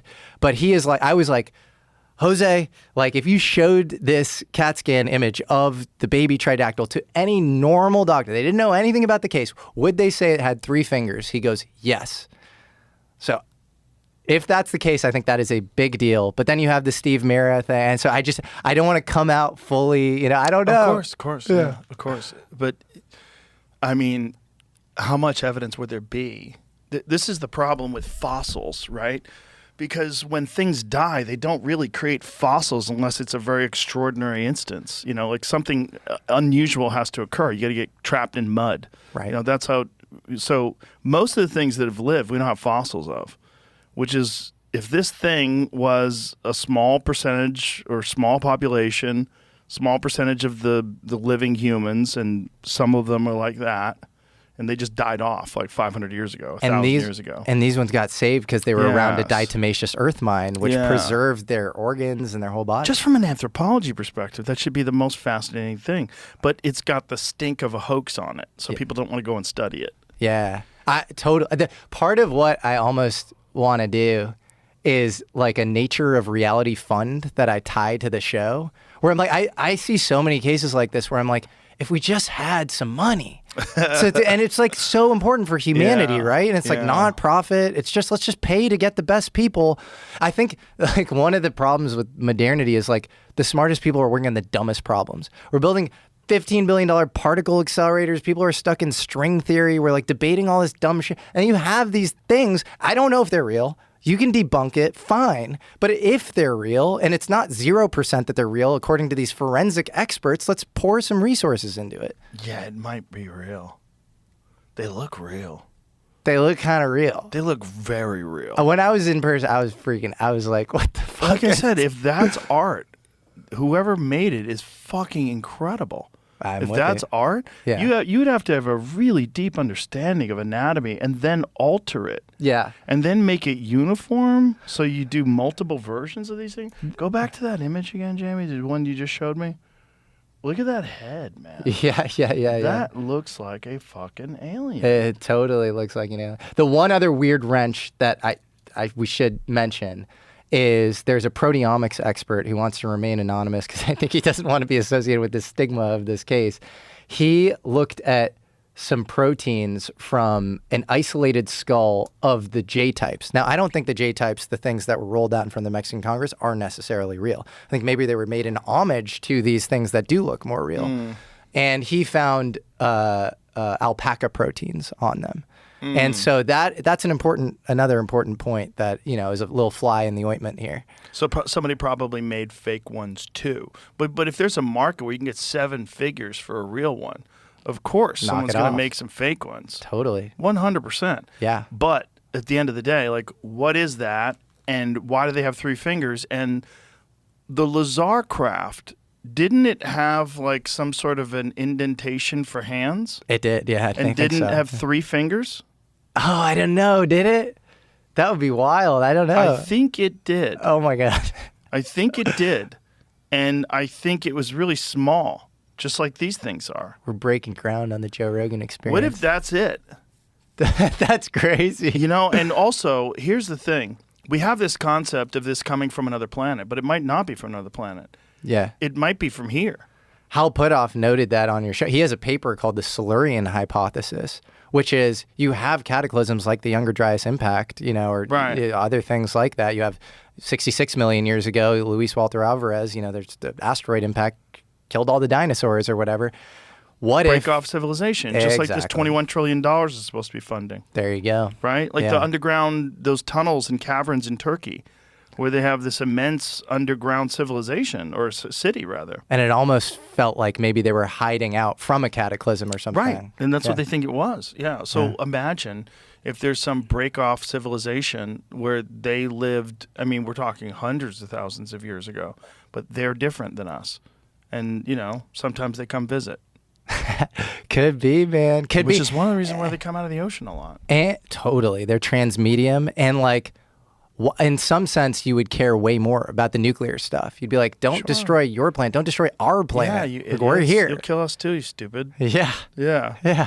It would also, you're dropping nukes in the ocean, 'Cause The Marshall Islands Yes. tests. Exactly. that's nuts. It's really nuts. Yeah. And I think, there's a whole other rabbit hole. I don't know if you want to get it. See if you can find out if the Bob Lazar ones had handprints for About 3. There's a hand scanner he talked about, but it wasn't about 3 fingers. No, the hand scanner was at Right. Los Alamos. I typed in Bob Lazar UFO 3 fingers. AI says his claims have nothing to do with aliens with 3 fingers. What did he say? The controls for the vehicle, because So it was like mental, there's right? something about putting your hands on something. I believe there's something. Element 115. Didn't it say something about controls? Like that what did the inside of the craft look like? inside of craft. So that's Jeremy Corbell I could skip through that real quick. outlines. And just see what it says. Okay. God, I want to say that they had 3 fingers. That would be That was too wild. quick.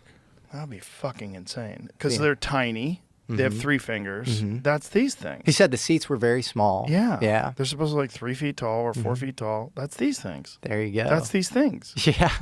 And they're in the cave art. It looks like they're flying. It's like hard to say because it's on caves or whatever. But I want to like, see that too. Yeah. Yeah. There's yeah. Cave You can art. do tridactyl cave art. God, how weird. And how old is this cave art? I think it's dates to the Nazca period. So around that time. See, let's go look up that first. You did? Tridactyl cave art. How weird. It's all so fucking weird, man. Yeah. It's so weird. It's so weird. It's because it's almost like reality's fucking with you. Yeah, it is. It is. And you have like the Amazon is there's probably one in my doc, Jamie, that I sent you. There's a couple there. Oh, there's 4. There's one there. There's 3. Oh, Yeah. Whoa. 3 fingers and 3 toes. That's crazy. Yeah. Textile fragments. Yeah. Wow. Yeah, it's like Circa all over. 1000 AD. Whoa. Yeah. 3 fingers, 3 toes, big crazy head, weird eyes. How fucking strange, man. So nuts. There's so much we don't know, and everyone's scared of being ridiculous. I know. You know, everyone's scared. This is one of the great things about what you do and what I do is that we don't have to worry about being ridiculous. Totally. Because we just are. Yeah, and we don't have to be like, we have credentials. Right. Just We be a don't have to normal. worry about being taken seriously. Yeah. Because so many people do worry about it and they don't want to stick their neck out. But when you see something like this, the 3 fingers, 3 toes artwork from 1,000 fucking years ago, Yeah. and it looks really weird, and then you see these things, you're like, hey, is that real? Totally. And discoveries require boldness. They Yeah. require like just going for it. Yeah. And it's this like kind of nitpicky credentialism of like Mm-hmm. I can't say anything other than the established wisdom. What is your incremental addition then to human knowledge? Right. And when faced with undeniable evidence, will you relent? Will you give in, or will you just like dig your heels in forever and claim bullshit till you drop Very off the end. face of the earth? Like what's going on with Egypt? You know, when I had Zahi Hawass on, and he's just completely unwilling to look at that, what is it, tomography, the data that shows that there might be something underneath the pyramids. Like, Right. This is bullshit. This is, is it? Are you sure? Yeah. How do you know? You don't even understand the science. There's How could you possibly know? No first principles arguments around Right. it. It's just no, it can't be or Right. whatever. And I'm like, it's politics. Science is supposed to be the most immune from politics, and it's the most political thing. Isn't that weird? It is weird. When you find that out, it's so disappointing. it's so It's so disillusioning. disappointing. Totally. And then when you have these scientists that like dismiss people and they immediately start using look at this one. That's so wild. Whoa. This whatever that thing is around it has like 1 arm with 3, and then 1 arm with 3, and 1 foot with 3, and 1 foot with 3. But this Whoa. one's inside of it. Wow, what is that supposed to be representing? 2 heads? I don't know. There's a couple other things on the other page that had 2-headed cats. Maybe 2 heads but no eyes. How weird is that? Like, what is It's that? big eye, 1 eye here, 1 eye here, or 2 eyes, an eye on the Or side. maybe that's it inside something that it controls. You know what I'm saying? A little sports model. Right. Where it's showing the fingers, meaning like the fingers or what operates this thing. Right. What are you seeing? Yeah. This is so nuts, man. It's so crazy. All 3 fingers. Like, what are the fucking odds of that? Yeah. Yeah. What are the odds that this is 1,000 years old, these images and these textiles, and then you find this stuff? Totally. Like, what? And it's in the mythology. And, Right. Yeah. What the fuck is going on, man? I know. It's so frustrating, Jesse. I'm with you, man. And the Amazon is the size of the Indian subcontinent. And we have to like LiDAR it and like Right. understand. We're finding cities every day. Like Right. we need to do the research. Yeah, we do. We do. Look at more of these. More 3-finger ones. God, so weird. They're different too. Yeah, so weird. It's like almost that weird bird that we looked at the other day with Luke. Yeah, The it curved does. beak thing that was on a petroglyph. Yeah. And Next, I think. Luke, who hopefully will be an amazing guest on your show. He's been on. I know. He was amazing. Yeah, he was awesome. fantastic. He was so good. He will say, like, he's been everywhere, right? And like he's always like, Peru is the weirdest place I always go. Really? So, wow. yeah. Well, dude, thank you so much for coming in. I fucking love your show. It's so good. It's excellent. American Alchemy. It's on YouTube. Is it just Jesse Michels on YouTube? Like, how do they find the channel? Jesse Michels on YouTube. I have a WOP, which is where it's called WHOP. It's an amazing place where we facilitate discussions about cool science How do you and have the frontier time for all stuff. this? I don't know. I don't mean, sleep. this must absorb because your stuff is really well produced. Thank you. It must take an enormous amount of time to edit all that. Honestly, I'm burnt out. Listen, I'm glad you're doing it. I really appreciate you. I appreciate everybody, you. go watch it. Go check out the channel. It's fantastic. If they want to find you on social media, what is your... My social media, it's, Jesse Michels Official on Instagram, No Alchemy A. American. Michels with no no A. A. Thank you. Yes. Bane of my existence. Oh, is it? Yeah. I'm sure. Roll call back in the day. All right. Well, thank you so much. It was fun. Joe, a lot I of fun. Let's appreciate do it you, again man. sometime when more shit's going to come out, hopefully. Let's do it. All right. Awesome, man. Thank you. All Thank right. Bye, you. everybody.